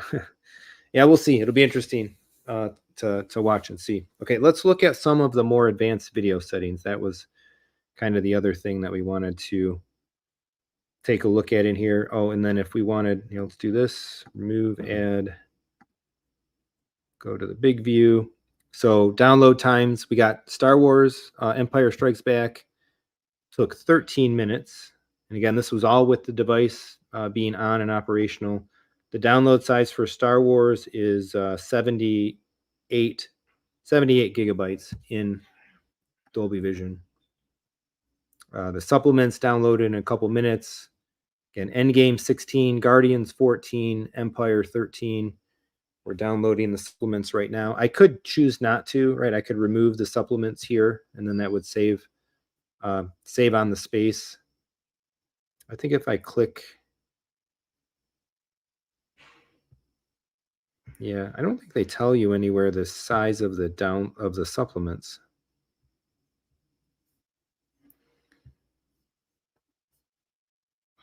But I could manage that and delete them from there. Okay, so I'm going to take this off for just a second, and we want to go to the settings page, and I just want to make sure, is there any compromising information available here? Okay, not really. All right, let's add a stage. We're going to go here. Okay, so now in my browser, right, I've gone to the Kaleidescape. I've gone to the V. I've gone to its IP address in my network. I can see settings, components. I can see available storage, 64% remaining. That's 587 gigabytes. Capacity is 905. So actually it's 905 usable out of a 960 drive. Network speed tested at 1 gig. I can change the front panel light, make it brighter, make it dimmer, turn it off if that matters to you. I can restart the device. I can add a Terra through here. General lets me deactivate the system. I can see my software version. Right, you upgraded to KOS 10.18 on July 16th. So it's still running KOS, whatever version it shipped with. I can go to history. I can see available storage, 7 Ultra HD, 14 Blu-ray, 80 DVDs. There's a download in progress. And here's where I can see the actual download speeds that I was achieving here. It tells me what type did I download, HDR10, Dolby Vision, HD, etc. So 845 megabit per second throughput, 774, 699, 564, slowed down a little bit, 762, 761, 824. Again, these are pretty normal numbers for me. If I get over 900, that's probably about my achievable cap here, especially in evening prime time. All right, so let's go to the real video file, audio file stuff. So I'm going to click on settings. It's going to pop me to another screen, and this is where now we set up advanced configuration stuff. Right, so I can see, so there's video audio network control and then kind of a supplemental control. So show video capabilities and status. I can see all the ports. This is pretty cool. I can see what's active, right? The only thing plugged in, well, right now I do have Ethernet plugged in, but it's showing HDMI is active.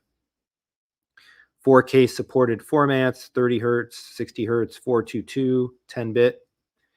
Everything is supported. It's getting proper HDCP.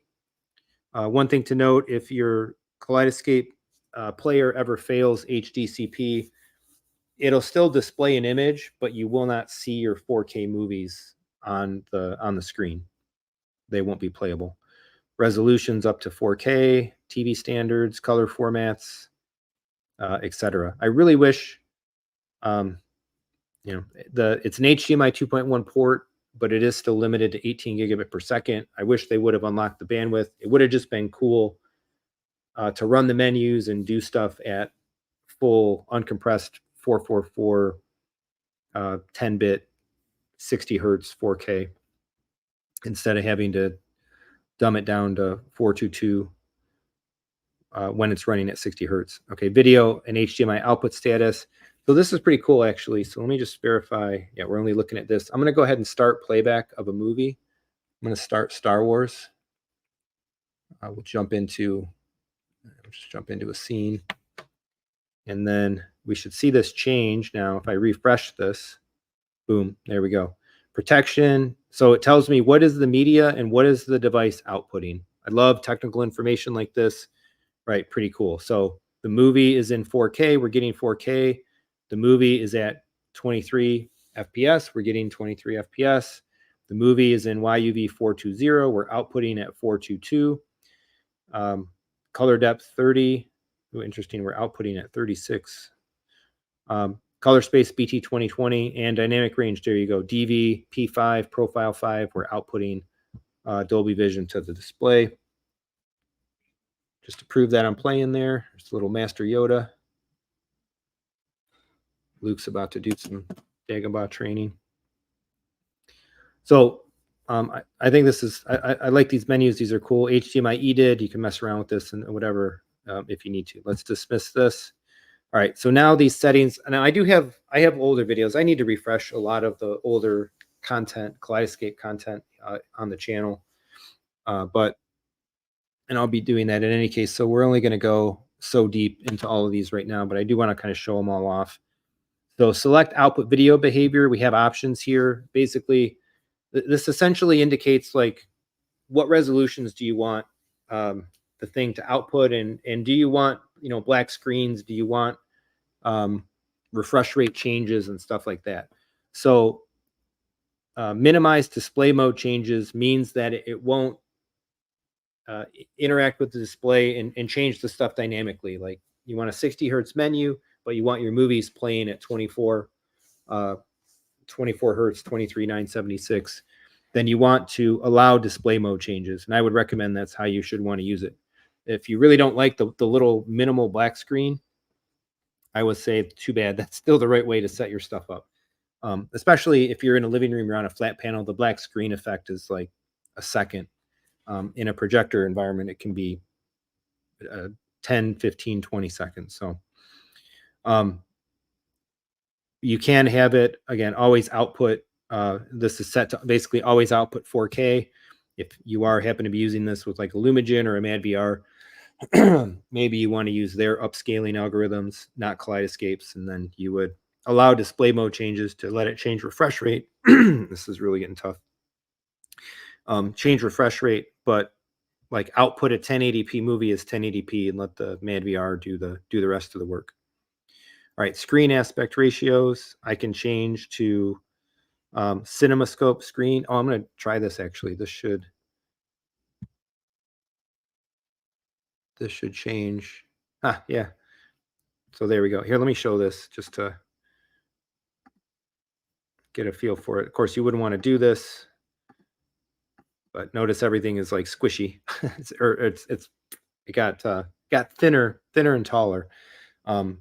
So that's cool. Cool to know they didn't take anything away. If you're using a V standalone on a ultra widescreen theater display, you still have the ability to do that. That's pretty good. That's how I run my. Oh, we got to go back into settings. So because we confirmed a change, I'm going to put it back to 16.9, confirm it, and we're going to go back to settings again. But yeah, love this feature. Love this feature. This is also basically what's coming, hopefully, to the Apple TV. So we have native 235 menus, which is great. That again, that's menus, not content. Right. On-screen display refresh rate. Again, leave it to automatic, or you can fix it to a certain value. You want it to be. You want to run your menus at a certain level. You can even run your menus at 24 hertz. Why would you run your menus at 24 hertz? Well, because maybe you have a MadVR or something, and in a projection environment, you actually want to minimize the black screens and stuff. I have the content talking all about that as well. 4K support. This is for the actual HDMI port. Certain installations may be finicky and require you to possibly limit the HDMI bandwidth. Automatic default gives you the full 18 that it's running at. Dynamic range format. Oh, this is interesting. Prefer Dolby Vision standard, prefer Dolby Vision low latency, and prefer HDR10. So automatic by default there. So Dolby Vision standard. The player will prefer Dolby Vision for all HDR content. Dolby Vision will be transmitted using standard encoding, sync LED processing. If supported, when using standard encoding, HDR processing will be performed by the display. Low latency means player will prefer Dolby Vision for HDR content. Dolby Vision will be transmitted using low latency encoding, source LED processing. So that back to the earlier questions then, player LED or TV LED, you can actually choose. So, and it looks like,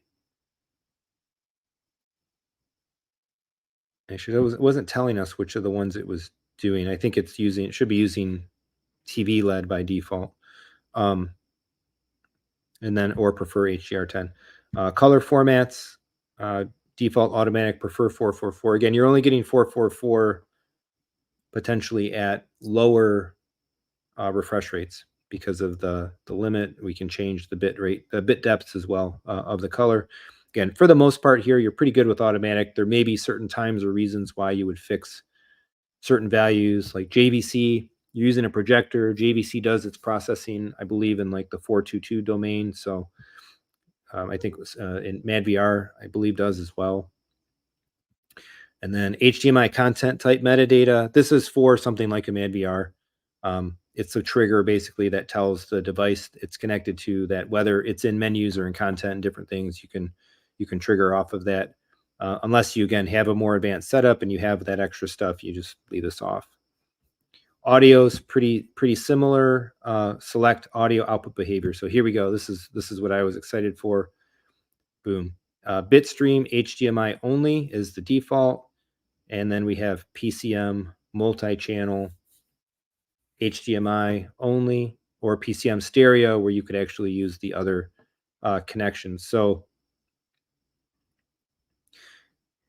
interestingly, this has automatic detection of the receiver's capabilities should give the best results. These advanced overrides should be used only when capabilities are misreported by the receiver. But it's telling me that it supports DTS. Unless, am I mistaken? Like, did LG update all the TVs to support DTS? I'm going to run a little test here. Let's go. I'm going to take us out of this mode. I'm going to unmute my system. I'm going to play Star Wars. And I'm going to try to play a DTS. All right, so we're playing Dolby Atmos right now. Audio, DTS master audio. Yeah, doesn't work. No audio. So I selected DTS audio. This is the problem that I get into, or certain installations will get into. This is why the feature to have the box, to have the Kaleidescape do the player decoding of the audio is so nice. So I'm playing the movie. There's no audio playing because the LG is getting DTS and it's saying like, hey, screw you, I'm not. Oh wait, how is that possible? All right. I am totally wrong about this, I guess. There had to be a firmware update or something. I want to mute it because I don't want any takedowns. There had to be a firmware update or something because in the past, when I've specifically tried this, I did not get audio. I thought only the newer LGs supported DTS, and I didn't believe that it had deployed back to prior televisions. But that's just me. So again, other folks, you may have like a Sonos, you may have something else that doesn't support, again, all of these audio codecs. And as such, that feature could be very useful in certain situations. So here's where we change that, right? So bitstream is bitstream. PCM multi-channel decodes multi-channel audio on the player and output 7.1 PCM on HDMI. Optical and coax audio connections are disabled. And that's because those connections can't do multi-channel PCM. They can only do two-channel PCM. So PCM stereo, when selected, outputs PCM stereo over HDMI optical and coax. So pretty good there. And then that's pretty much it for audio. I feel like the C had a little bit more, but this is really all you need, I guess. There's not much more that you need to do. Network, again, so this is a duplicated setting. I can control IP addresses and things either from the web UI or I can do it on the device itself. Control, some options here. Control protocol device IDs. You can set it to respond to different IR code sets, depending on what kind of remote you may be using.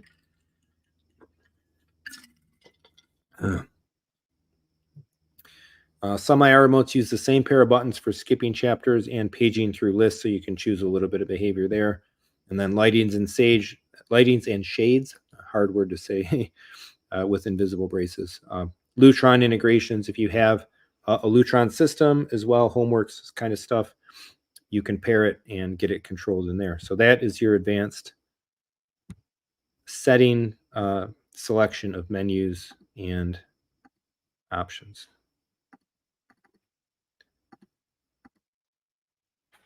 Let me get to back to this one. All right, so Kung Fu Panda finished. I think that's all the things that I had set for download right now. Yep, Kung Fu Panda. How big is Kung Fu Panda? 50 gigabytes downloaded in 8 minutes.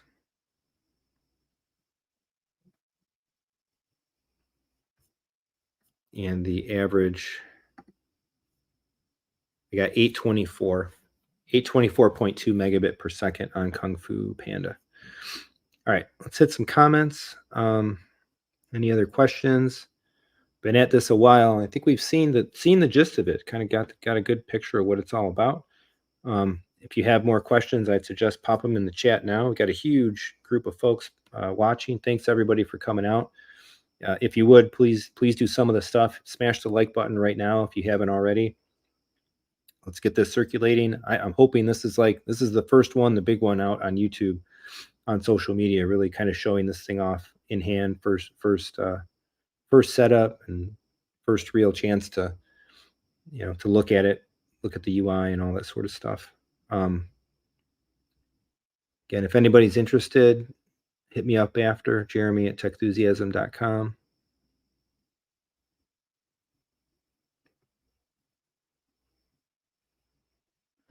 Question on PCM. What does multi-PCM means? Multi-PCM is PCM audio can run up to 7.1 channels. So PCM, it could be 2.0, it could be 5.1, it could be 7.1 maximum. Apple TV generally outputs PCM because the only thing it bit streams is lossy Dolby Atmos matte from streaming apps.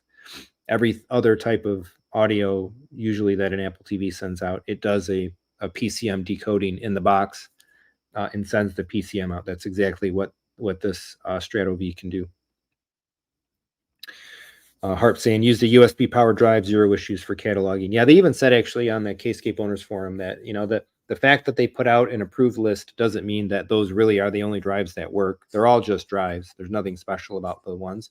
But they did, I think, pretty exhaustive testing to essentially look at like disk identification success rates and found that the ones they published tended to have some of the better overall success rate.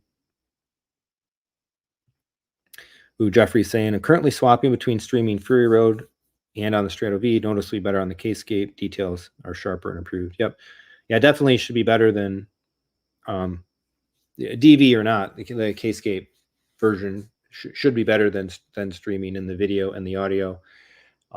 In some cases, the difference isn't as large technically as some of the old information and some of the pundits claim, but I've done the content, the comparisons. You're still looking at a solid few times the bit rate. Streaming bit rates, if you're lucky, they're in the 20s, 20 megabit per second on an encoding, and that's if you're lucky. Nominally, a lot of it's down like around 15. Whereas as here, we're looking at bit rates often 60, 80, etc. And then in terms of the audio, streaming Dolby Atmos, if you get it, the best streaming Dolby Atmos is 770 kilobit per second. And lossless is going to be, well, lossless to begin with, not lossy encoded, but up to several megabit per second. So like 10 times or more the bit rate there. Richard, welcome, my friend. Plan to buy a Strato V. I happen to know somebody that could help you out with this. Well, I was looking at the Kaleidescape web page. My question is, how do you sign up for an account in the store? Yeah, so you have to go through a dealer. Everything goes through a dealer. Kaleidescape does not sell directly. There's no sales on the webpage or anything like that. I would love to be able to help you out, service your needs. Richard, you can get a hold of me at jeremy@techthusiasm.com. We'll get you hooked up with a Techthusiastic deal. And so what happens is, as a new owner, the new owner experience, the way it goes is, yes, you would buy through a dealer. We'll talk. We'll get it all set up. Get you a price set. You obviously pay me the money. I place your order through the dealer portals and whatnot with Kaleidescape. Because of awesome governmental sales tax rules and the IRS, they ship the stuff to me. I ship it to you. And then once you get it, you set it up. Basically what we did here, the first thing that we saw there was like an activation option for the player.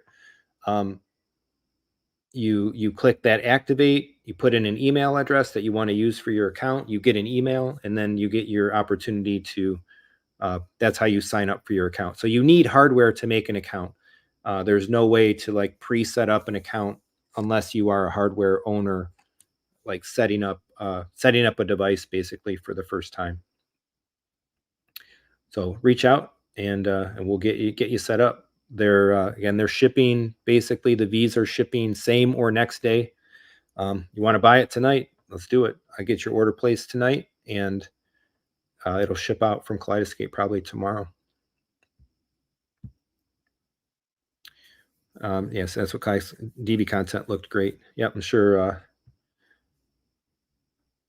it's a really nice addition to the system for sure. Yeah, surprisingly better on the Strato running DV and Atmos versus streaming. Yeah, but definitely Fandango. That's not even the best streaming. Apple, generally speaking, Apple TV Plus is the highest quality. Well, aside from Bravia Core, and that doesn't really count because that's still limited to just Sony TVs and stuff. The generally available best streaming is Apple content on Apple TV Plus. And then next after that, generally the best consistently high quality is just Apple content that you bought, like iTunes on the TV app. Fandango, Vudu is mid. Usually not as good in the audio and usually behind in the video bit rates as well. Compared to Apple, Disney Plus is usually really pretty good. Max is usually pretty good. Movies Anywhere can be hit or miss if you use their app deliberately. Ren saying, I always wondered how Best Buy, BB, I'm assuming you mean Best Buy was a normal retailer. How annoying it must be to set up without a dealer. Yeah, don't buy from Best Buy. Buy from me. Help me out. Support me here. It's doing this stuff that's really made the channel. This channel has made my home theater experience for the last 3 years really what it is.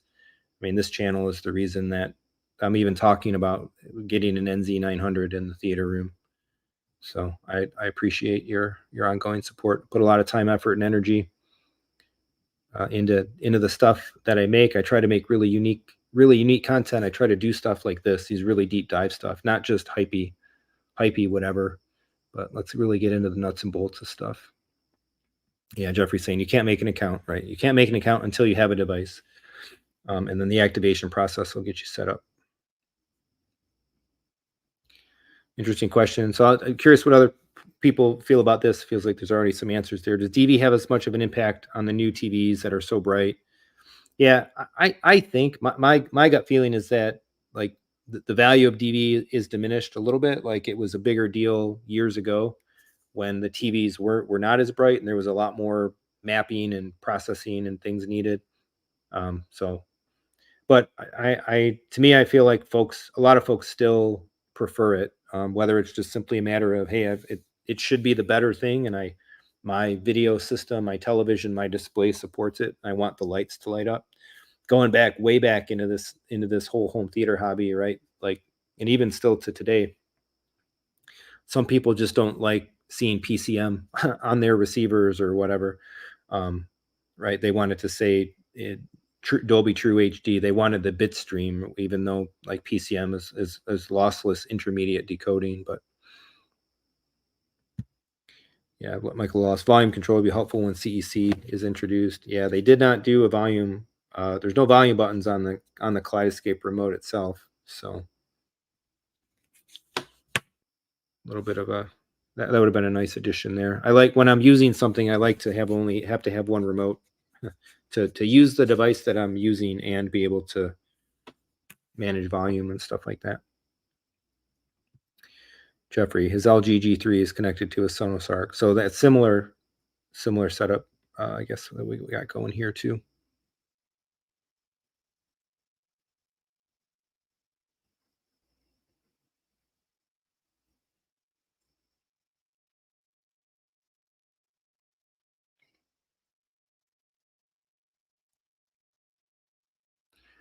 Yeah, Ren saying pundits always oversold. I think that like there's just there's some there's some pundits, there's some media out there that talks about how the streaming versus disc or even Kaleidescape bit rates are like way bigger than they are. And like that was true years ago, but those rates have gotten closer. But they're still not equitable. I mean, 3 to 4x the video bit rate or more, and 10x the audio bit rate is still a lot. It's not like it's a far cry from 10 times the video bit rate difference or uh, whatever 50 times the audio bit rate difference, which was legit at one point in time. But streaming's gotten better for sure. It's still very good, but it's not the same. And for me,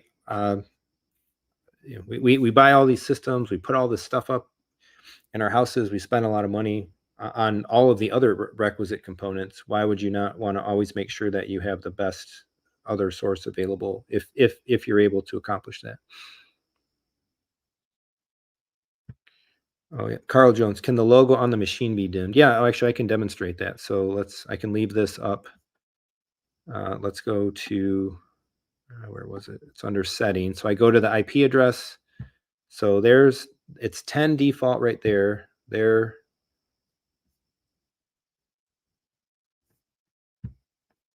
is off. And let's see the brightest. The brightest is bright. This is the brightest. That's pretty bright. The default, and then just to go back to it, there's basically 15 steps.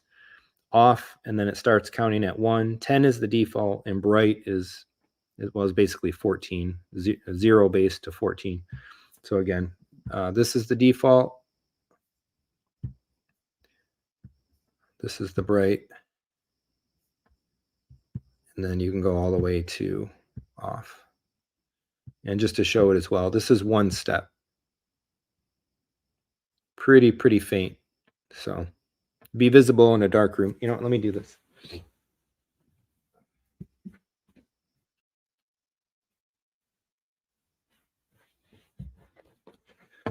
Let's see how the camera, there you go. You can see how the camera's picking that up. So I'll go through this one more time. So here's off. Here's 1. Here's default. And bright.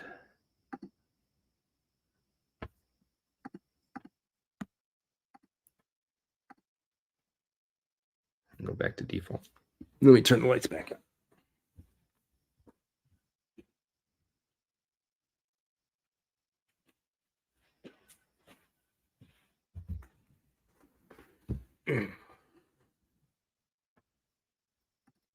All right, let's see.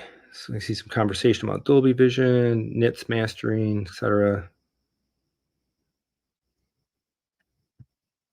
Yeah, Dave's saying a USB power drive might work for digital, but it's not good practice. Pulling more amperage on a, yep, I agree with this entirely. You use a drive that has external power. Whether that's a full-size drive that has actually like a wall wart plug, or again, like I said, my slim drive has a splitter. It's a split USB, and I plug the power side into basically like a USB phone charger plug. Protects the device that you're plugging into. Russell saying, welcome. Lots of new names in here. A huge group hanging out. This is awesome. LG, the only company that does Dolby Vision consistently well, especially on the G4. G3 prefer HDR10. Yeah, I still have a G2 in here. We'll see where we go with the television coming up. Volume controls are on the remote app, which is what I use. Oh yeah, we can look at that. We can look at the app really quick. Yeah, I agree with this, Don. Yeah, in a blind test, you have a hard time telling the difference between them. I think so.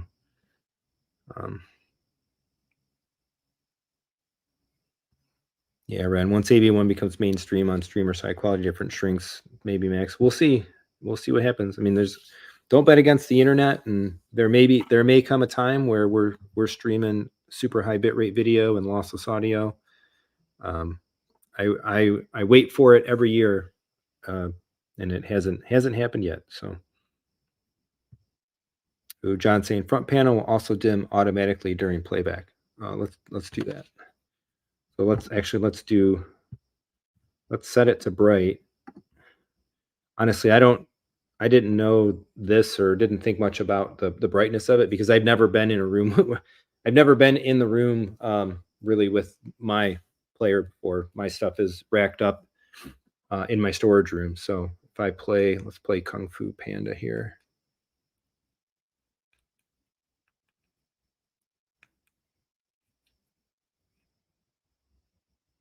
Oh yeah, nice. It did automatically went down. Smart, awesome. Comes right back up. So I think it's dimming down to like 1. Didn't think it went off. Didn't look like it went off, but I think it's going down to 1. Pretty sweet. That's cool. Learn something new. Love it. All right, let's do this. Let's look at the app. Get this loaded up here.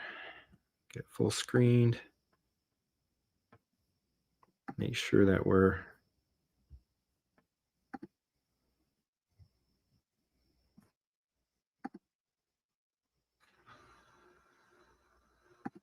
not showing any sensitive info. Let's get this over there. All right, let's remove this, add to the stage. We'll get the big share.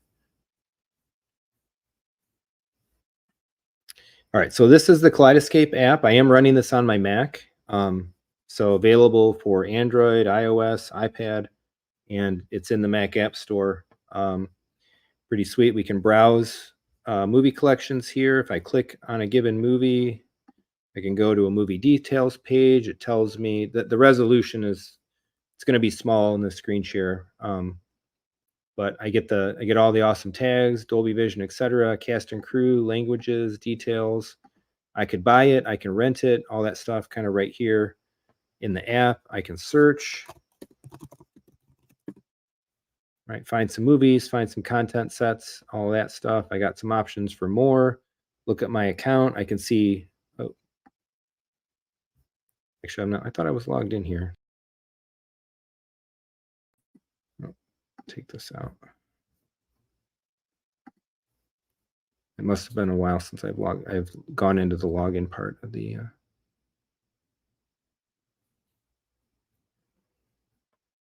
okay.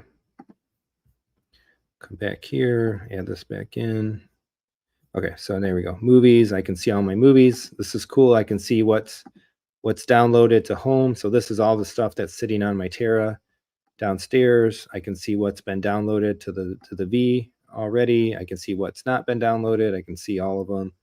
I have really cool filter and sort options here. Filter by video quality, you can look for certain things, look for Dolby Atmos, etc. Sort by title, sort by purchase date, right? All this other stuff. I can view my downloads. I can look at download times, see when stuff was downloaded. Again, I can look at this by system. Pretty cool. Wish list, love it. This all works through the store, right? Highly recommend using the wish list system.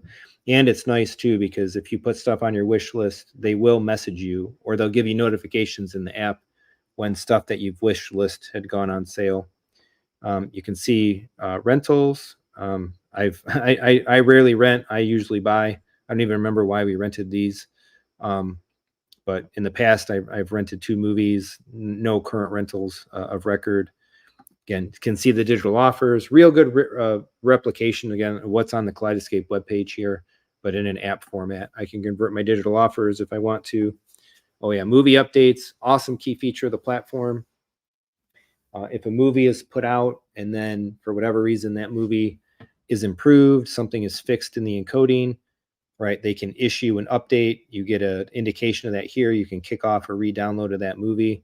Beats the pants off of physical media, right? If a mistake is made in the encoding of a movie in physical media, you better hope that they have a disc trade-in, trade-out program and you can mail your disc and get a new one or something like that. But no need to worry about that in this ecosystem. I'm not going to look at the other personal stuff there. Notifications, again, notifications about special pricing, stuff like that. And then here is the remote that's built in. I'm going to go to this remote here. Let me just make sure what I'm looking at. So I can use this, right? Swipe to navigate, tap to do stuff. There's not as many options here. I can go to the menu, go back to the movies. It does show me, which is pretty neat. Let me go ahead and start playback of something. Right now I can see, okay, it's playing Kung Fu Panda. I can see the timeline. I can see some info. That's actually bringing up the menu info overlay on the screen. I can kick it into intermission mode right here, which basically puts up the poster of the movie and pauses it. Somebody needs to refill their popcorn bowl or whatever. And then there is some volume control here as well. I can turn players on and off, all that stuff. You want to get an indication about what the different controls do, right? We can click through some of the help, stop, pause, fast forward, rewind, pause, play. So all of this is controlling the V in the room right now. Again, if you're in the ecosystem, you're going to want the app for sure.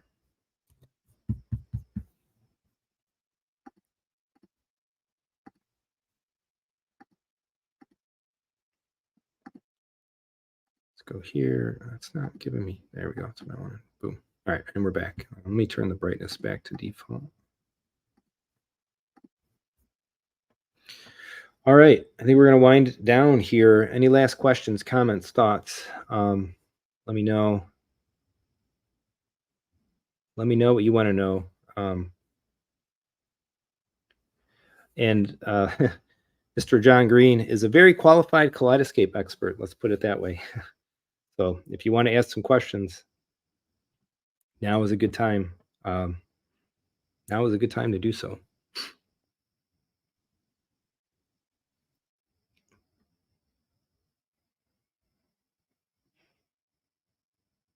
Yeah. So question about the store interface. Again, yeah, I can't comment on. I think lots on the roadmap. Lots on the roadmap. So I think this device has a ton of potential. I am super excited for this. In many ways, exceeded expectations. I think for what it could have been, I think this is going to bring a ton of people into the platform. Interesting timing with the release, but it's here. It's here, available now.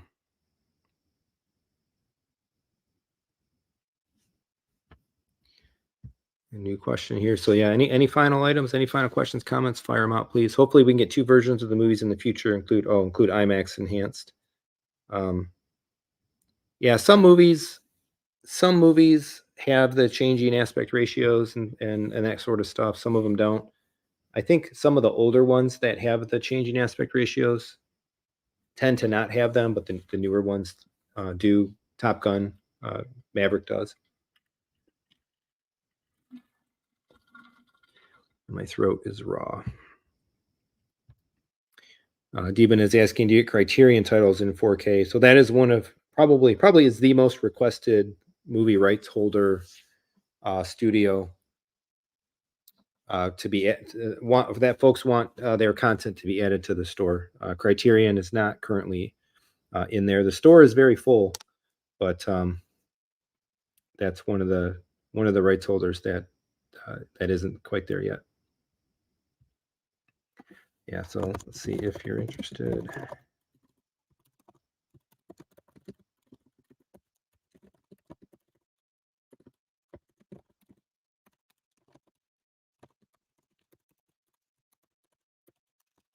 Gotta make sure I spell everything right.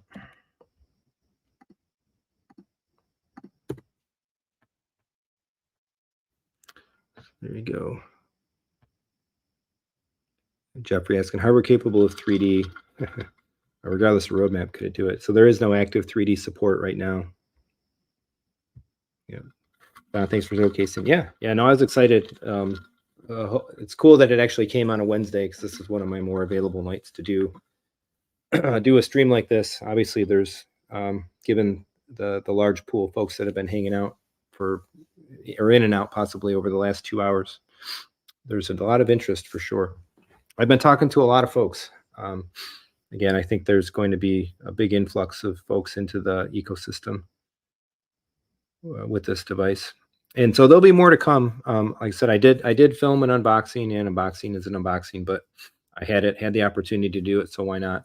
I'll edit that and drop it out pretty quick. I probably will make like a shorter, just a regular like produced, edited UI, like kind of feature overview video about it, because obviously we've got that content covered here, but it's buried now in a 2-hour live stream. So some folks may watch it back or be interested in kind of the whole deal. But so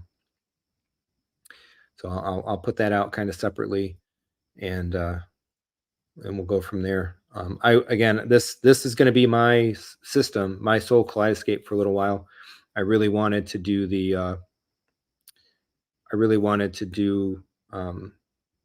use the standalone experience kind of only. So things aligned pretty nicely to be in a position where the theater is basically down, pending projector upgrade. My NX7 was taken away this past weekend. So it's going to be a little while before a new one comes in. So we're going to be using living room mode, Dolby Vision mode, and all that stuff in the meantime.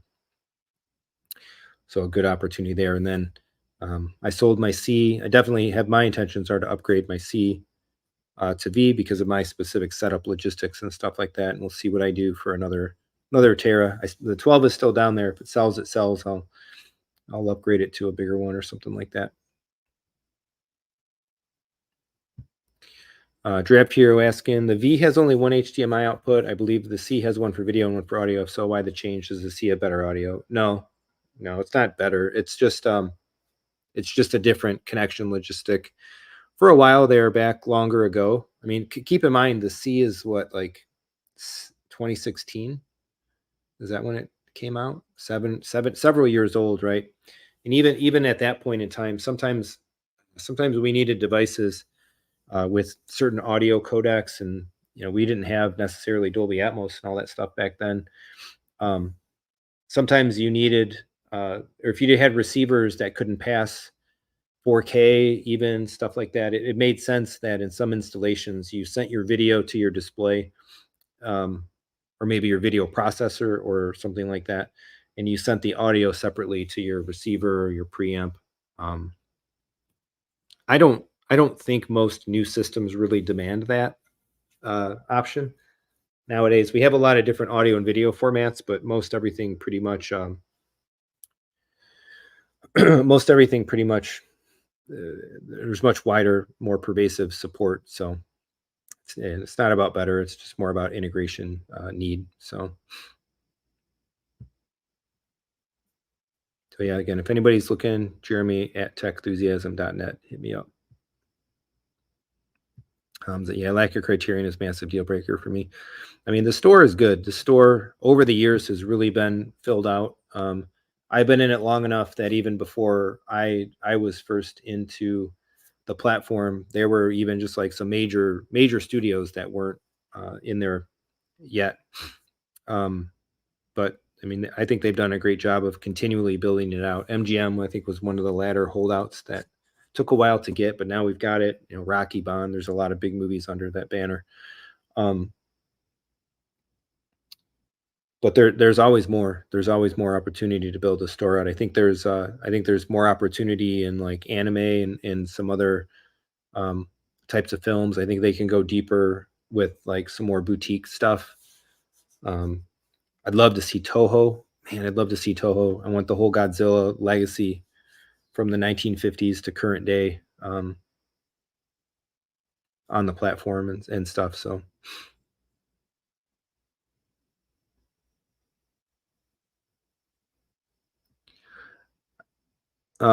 even as I don't think we'll go too much into this. Maybe next time.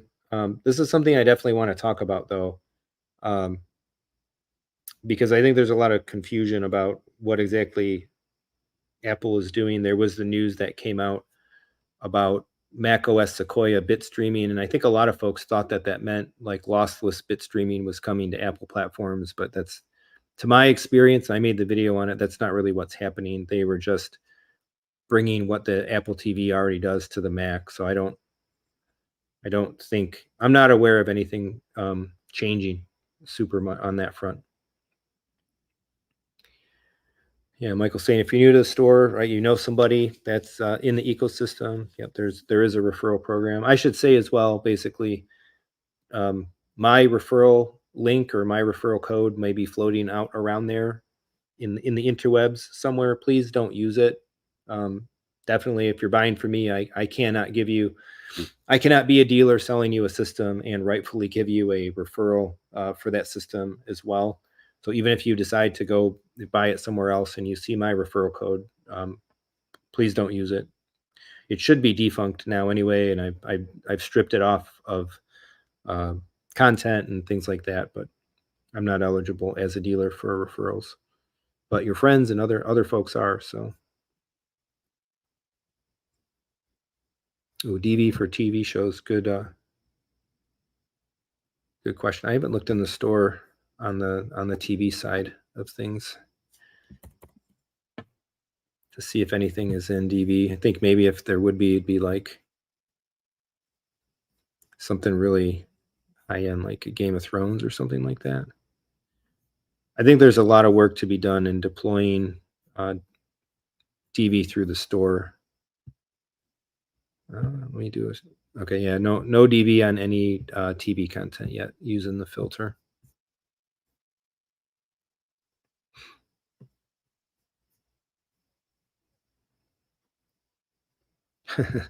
Yeah, John, when the store first went live, it only had content from Warner's. Yep. I think this is probably a major, yeah, good question. Yeah, when was that? What year was that? That had to be, well, mid 20 teens, I think, right?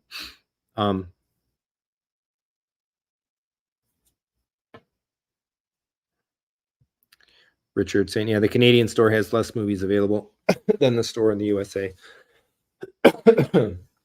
Yeah, there's different agreements. Like the web of licensing movies is a nasty thing. I think I have to imagine of all the jobs at Kaleidescape, sorting out movie licensing rights is probably maybe one of the least fun, or maybe the most fun if you like detangling challenging webs of complexity and probably dealing with personalities and crazy contracts and subcontracts and all kinds of stuff like that, because um, a studio or whatever produces a movie, somebody else may be distributing the movie, somebody else may have gotten the rights to distribute that movie in different formats or distribution paths, and old stuff has entangled webs of who owns what and who owns pieces of what. So it's got to be a monumental undertaking to negotiate all of that stuff out, and then country and geo regions even play a bigger role in that. So I probably should just preface, everything that I'm talking about is from the perspective of being a US based user. So it is different in different countries for sure, the experience.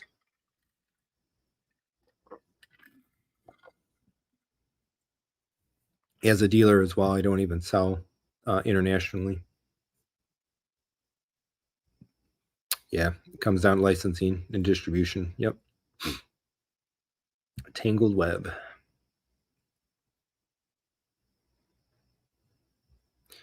Draft saying, thank you much for all your great content, for answering questions. Keep tuning in. Cool. Yeah, awesome. Much appreciated as well. Thanks for coming out.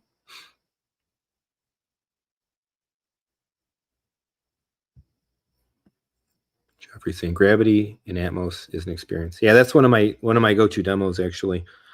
When folks come over and I give theater demos, I usually use the scene towards the beginning where the satellite debris first comes through and tears everything up.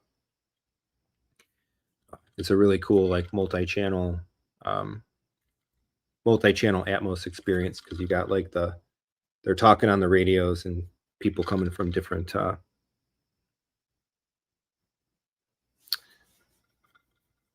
coming out of different speakers overhead and all around and stuff like that. All right, my throat is like daggers and it's getting kind of late. We've been 2 hours 16. I think we've shown everything that we could possibly show.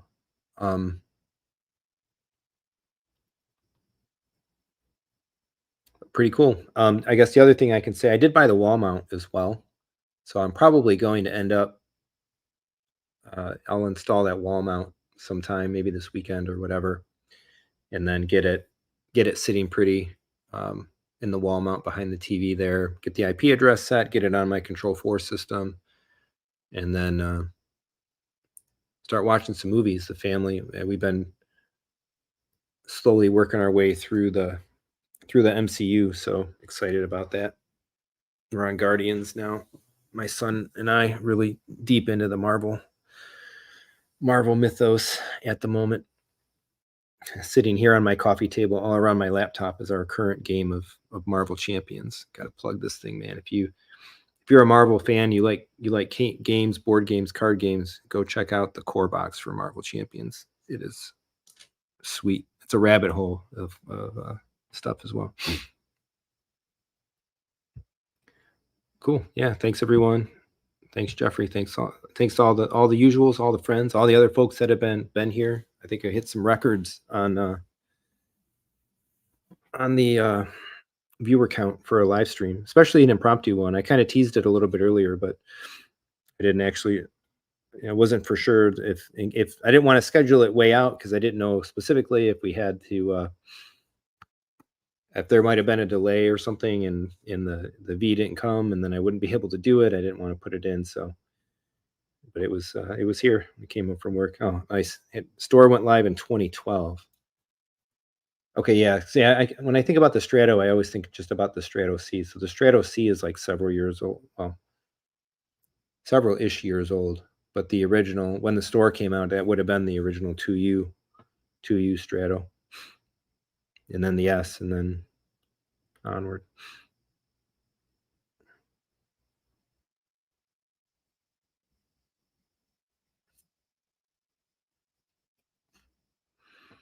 All right, I'll just give it one more minute. Oh yeah, store. Oh, interesting, store. Oh, because yeah, that makes sense, right? Because you had people with altos or whatever buying and downloading HD content.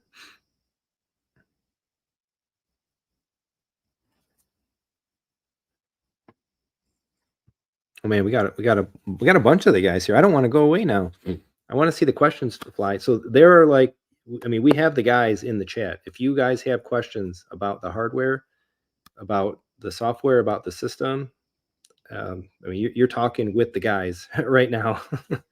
So ask your questions, folks.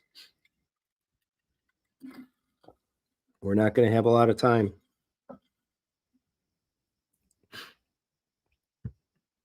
Cool dudes as well. I've had the opportunity to chat with and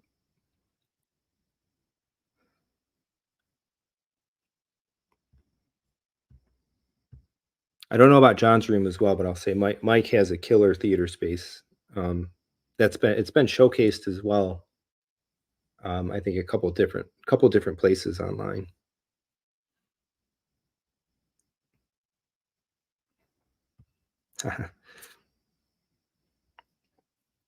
Yeah, let's go get some of you guys on.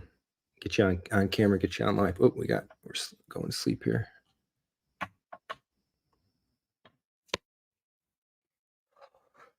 So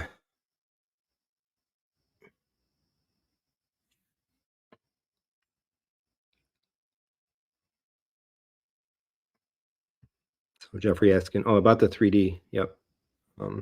If you guys want to chime in on the 3D. John, he doesn't have a killer theater space.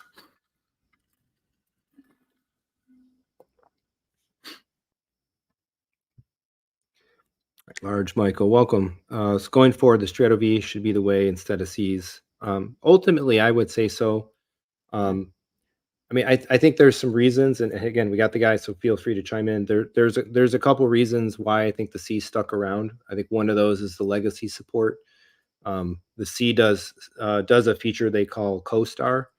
The longer ago Kaleidescape systems were based on loading disks and reading information off of disks and moving the data off the disk to the hard drive and then playing it more directly and stuff that way. So there's a whole like legacy family of Kaleidescape product that is still out there. People still have them, right? They're hooked up. They're still in use in some systems, and to be able to bridge with a single interface and a single presentation between the older legacy stuff and essentially like the Strato generation and newer. There's a device called a CoStar. You can actually run it in software on a Lumigen and stuff as well. But so the C's can integrate with the CoStar. I understand that the V does not. So it makes sense to have the C with some of those capabilities. I think those capabilities is my opinion, my expectation, right? Conjecture. The need for that stuff over time should kind of fully wash away. But for me, I couldn't conceive of a reason unless you had a very specific need like that. Why for either like certainly a new customer coming into the platform, um, right? And you want to actually just have a standalone unit at the more attractive entry price point. The V is it anyway. Like the C isn't an option there. Um, use it like this. Use it in this mode. But even if I were adding zones or adding players in a system nowadays, I would look towards the V. Certainly buying new. There'll be some C's flowing out on the used market, so you can catch a deal in the used market is always a good way to go too, if that works out better. My inroad with Kaleidescape started with the used original Strato, and then went forward from there. And I'm updating. I'm planning to update my setup to V's anyway, even for the theater, which won't be Dolby Vision or need the audio decoding.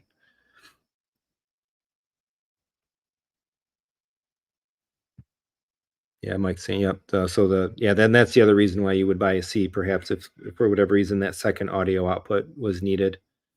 But I think our devices nowadays are much more capable, compatible without much of a need for dual ports and stuff like that.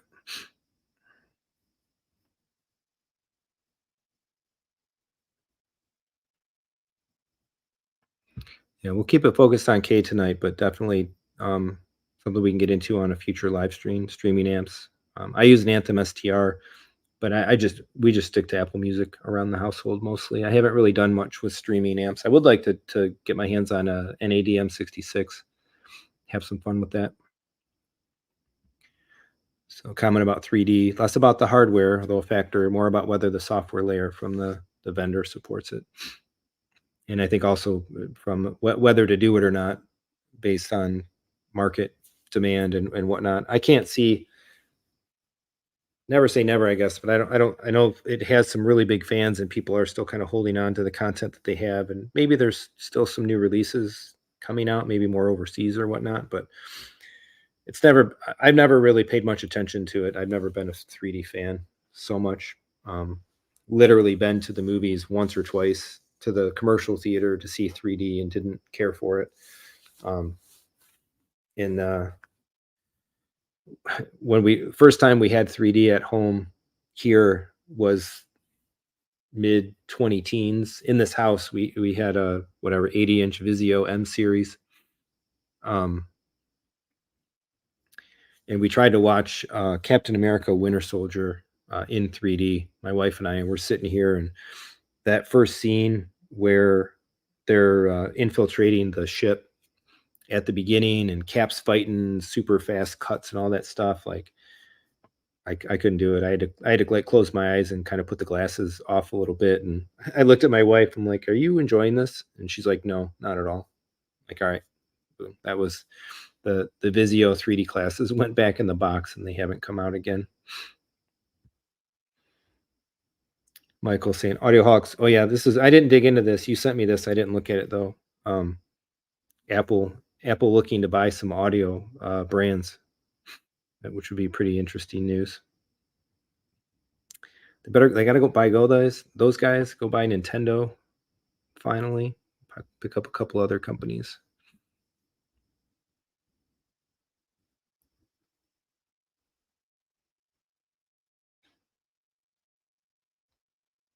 Yeah, on the audio. Yep, yeah, there's a lot of ways to do it. So many different, yep, splitters and things, if you even need to. Yeah, most of our devices now, you're going one of two ways with your setups, with your hookups. You either have a receiver or some kind of an AV processor. You run all your sources into that, and you run the video out onward in your display chain, whether that goes to just your television, to your projector, or through a Lumagen or a MadVR or something if you have a video processor. Or in this environment, I go the other way. So I put all my sources into the television because I don't have a receiver processor that switches HDMI. So I go all my sources into the television. I use up all my HDMI ports. So I don't have eARC capability if I wanted to with this many sources. That's why I use the optical. But again, I've only have a 2.2 channel audio system in here. I don't have multi-channel. So it really simplifies things. That's another reason I like the 2.2 setup. Is it kind of uh, in this environment, I'd rather spend more money on better gear, like lesser quantity of it. So you keep it to 2 channel. You only need a 2 channel preamp, and you can get some really high end like audiophile grade preamp.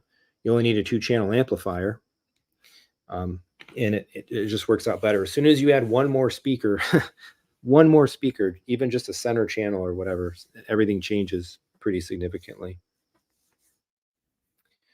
Um, but my STR, it doesn't even have a HDMI audio input. So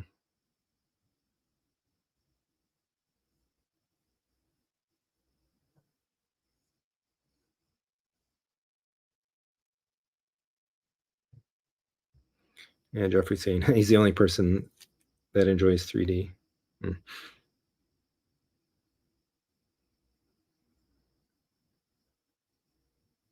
Yeah, it never really worked out for me. I tend to be like a uh, easy out of equilibrium motion sick kind of body. I guess I can't do. I don't really ride rides at theme parks and stuff like that anymore. I don't even like riding in the back seat of a car or whatever. even doing stuff. We've done like some martial arts training, some other things in the past that's like, roll around on the ground and stuff like that. And whatever. If you ever get in a fight with me, just spin me around a little bit. You probably take me out pretty easy.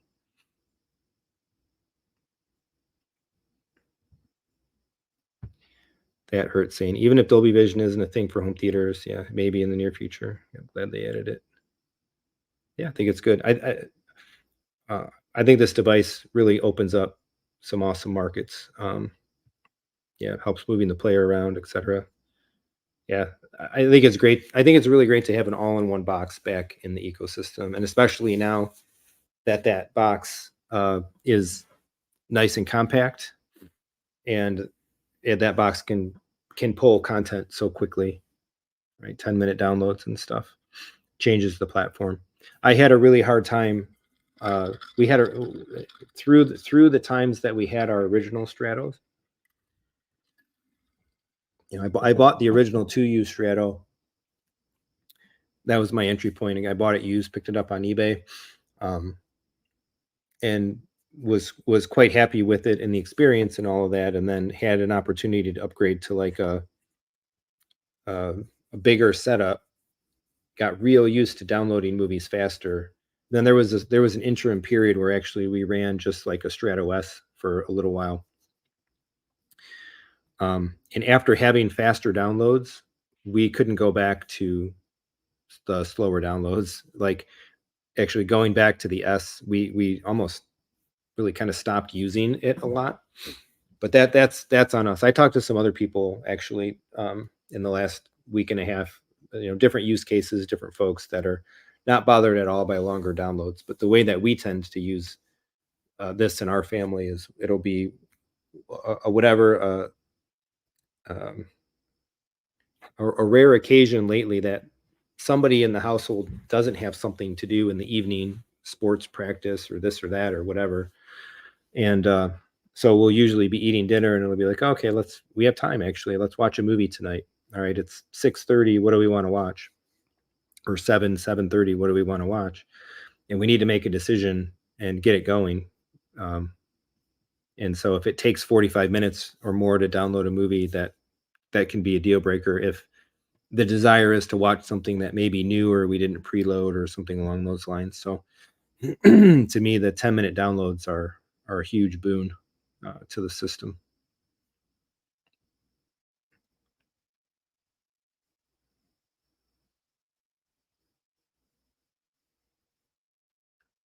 Yeah, we'll see what happens with video walls.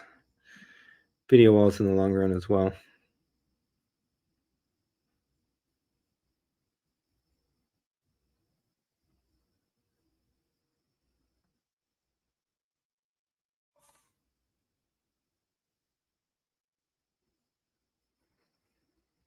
Yeah, there's a question about what percentage of players are connected to projectors and TVs. That's interesting because like if you look at a lot of there's way more TVs than projectors for sure. I think the V will help expand into a lot more large format display, living room style, multi-function room type theater systems. A good amount of the Vs that I've sold in the last week are not going into projection systems.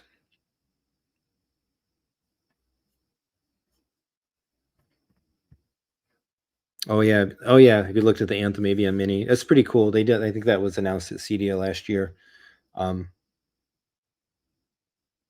don't. It's cool. I wouldn't really consider it for my setup though. Like I'm happy with the STR. I like the idea of like having a powerhouse audiophile grade processor, and the Mini is still a multi-channel processor, and I don't need multi-channel in here. I wouldn't be adding anything else. I expect no more speakers coming in, but I think that's a cool product as well. Definitely a fan of the Anthem stuff. Given I run all three variants of their audio products for 2-channel, multi-channel, and audio distribution. Mike's saying suspect flat panels are probably more common. Yeah. Yeah, right. That even a home that has a projector probably still has a flat panel too.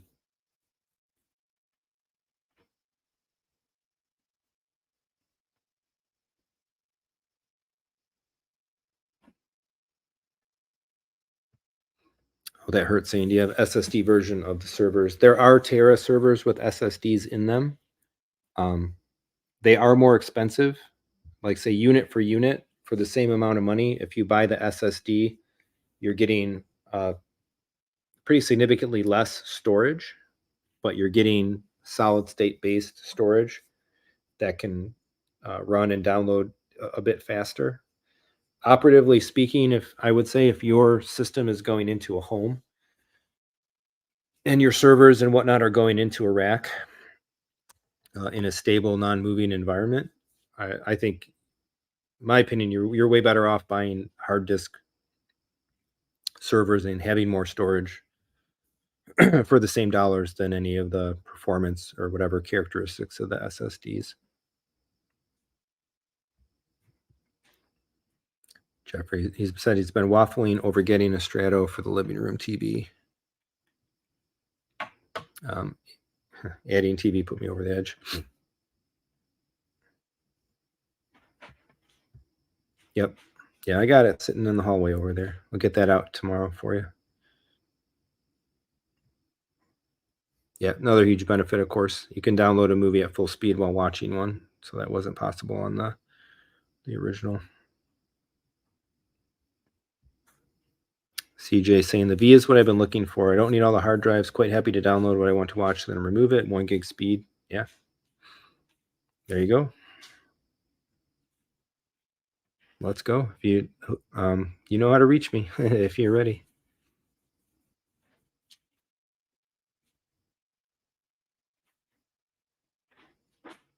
Trying to think. Those initials don't strike me, I think, to anybody, to somebody that I've spoken with yet or placed an order. So if you're looking, man, I'm ready to hook you up.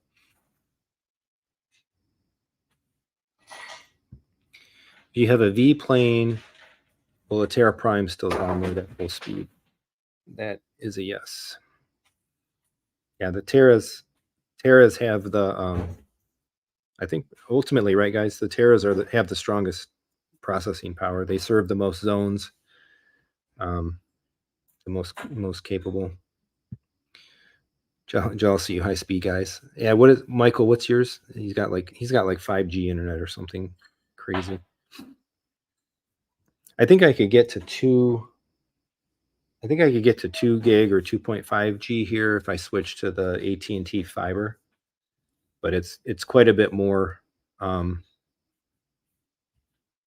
Wow, I think right now caps out at 1.2, which I don't pay for the 1.2. I just pay for the one. For 20% more speed, it's definitely more than 20% more monthly cost.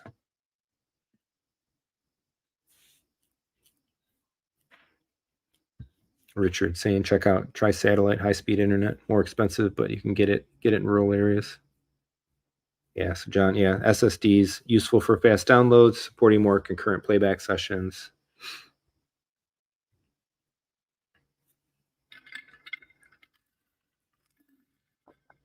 I haven't really spoken to anybody that I can recollect that has like a big system. Like I think two zones has been about the most that I've spoken to. Julius, didn't know getting HDMI cable shorter than 6 feet can cause problems. I've seen a lot of conjecture about that. I've never experienced it as a trouble point. I know, like even the Mad VR, like installation instructions and guidance specifically say to use 6-foot cables and stuff like that. CJ saying he's new. Definitely want to buy. Yeah, let's go. It's getting late. Getting late tonight now, but we can definitely chat. Maybe chat tomorrow. Yeah, Michael, 2 gig now. I thought you were faster than that. RDU has 8 gig from Google Fiber. It's crazy. Yeah, Mike, 10 gigabit fiber. Nuts.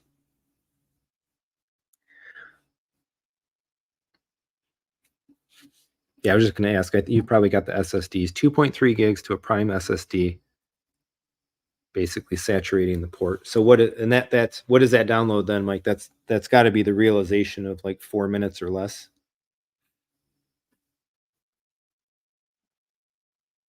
Because I think even Lawless was getting. I linked it in the community post the other day. You had, well, it all depends on the length of the movie as well, but and you were getting like 4 or 5 minutes on some movies. I thought, yeah, 3-4 minutes, crazy.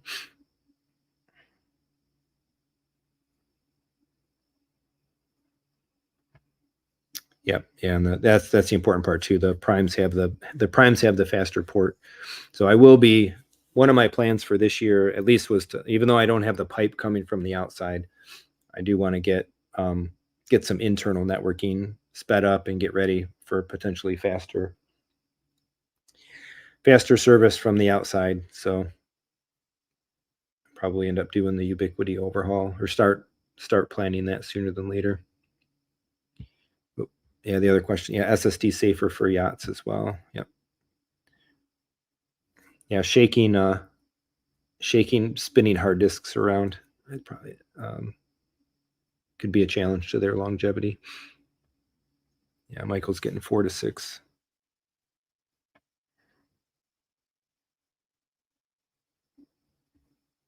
Wow, holy cow, man! I think I pay 60. I pay 60 for 1 gig, and that's about the best price. I have access to Wow, AT&T, Fiber, Comcast, and I think that's it. My biggest problem is we have a struggle to get the fiber line into the right spot, to a good spot in the house to put the modem, like kind of through the yard and to come in a good spot is a tough run. I've actually had the AT&T fiber folks out a couple times, and 2 times we kind of bailed on the idea. Like, it wasn't, our basement is finished, and getting stuff in and kind of tearing through is a challenge.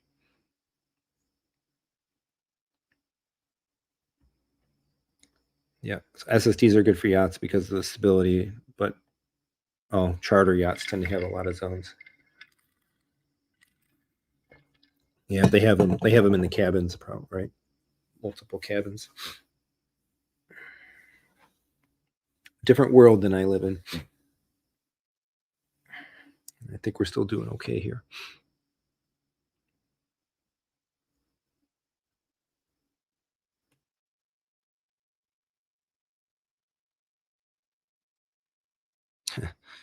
Jeff, I pay 130 for 1 gig at my neighbor half-mile away.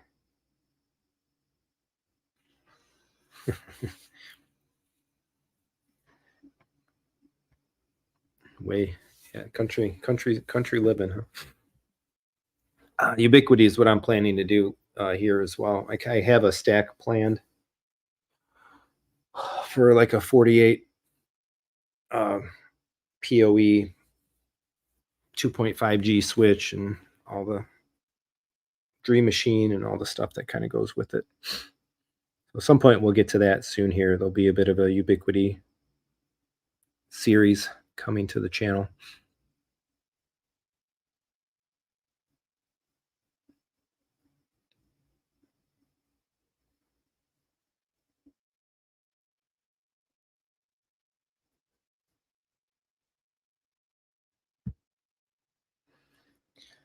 All right, boys and girls.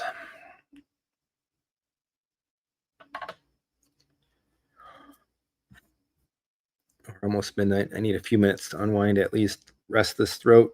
It's going to be very regretful tomorrow morning, I think, after talking 3 hours, and I still got to hit that tonal tomorrow morning. So appreciate it. Yeah, thanks so much for popping in, John. Awesome. Thank you. All right. If anybody has more questions, hit me up.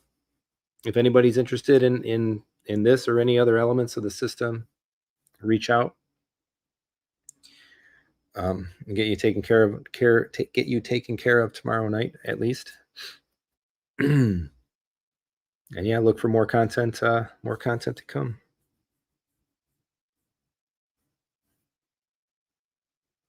All right. One last question, Ezra. Welcome, Ezra. D to D. There are certain drives that are published on the list. Other drives will work. The drives that are on the approved list were tested to basically give a good level of reliability identifying disks. But make sure that you use a power drive if you try something else. Don't rely just on the power of the port on the back of the Strato itself.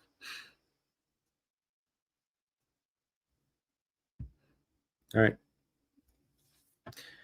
That's all, folks. Thanks so much for coming out. Please hit the like button. I look for more content coming. Again, if you're interested, hit me up. Lots of fun tonight. I think we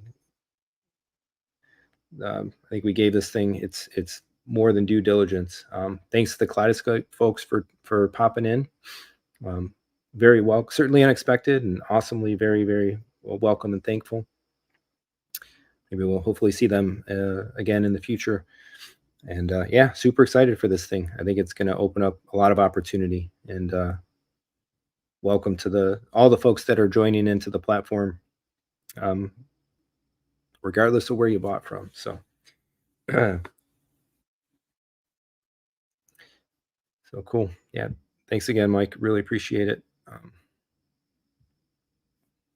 right. Thanks, everybody. Thanks so much for watching. Come back for more home theater discussion and fun. Awesome.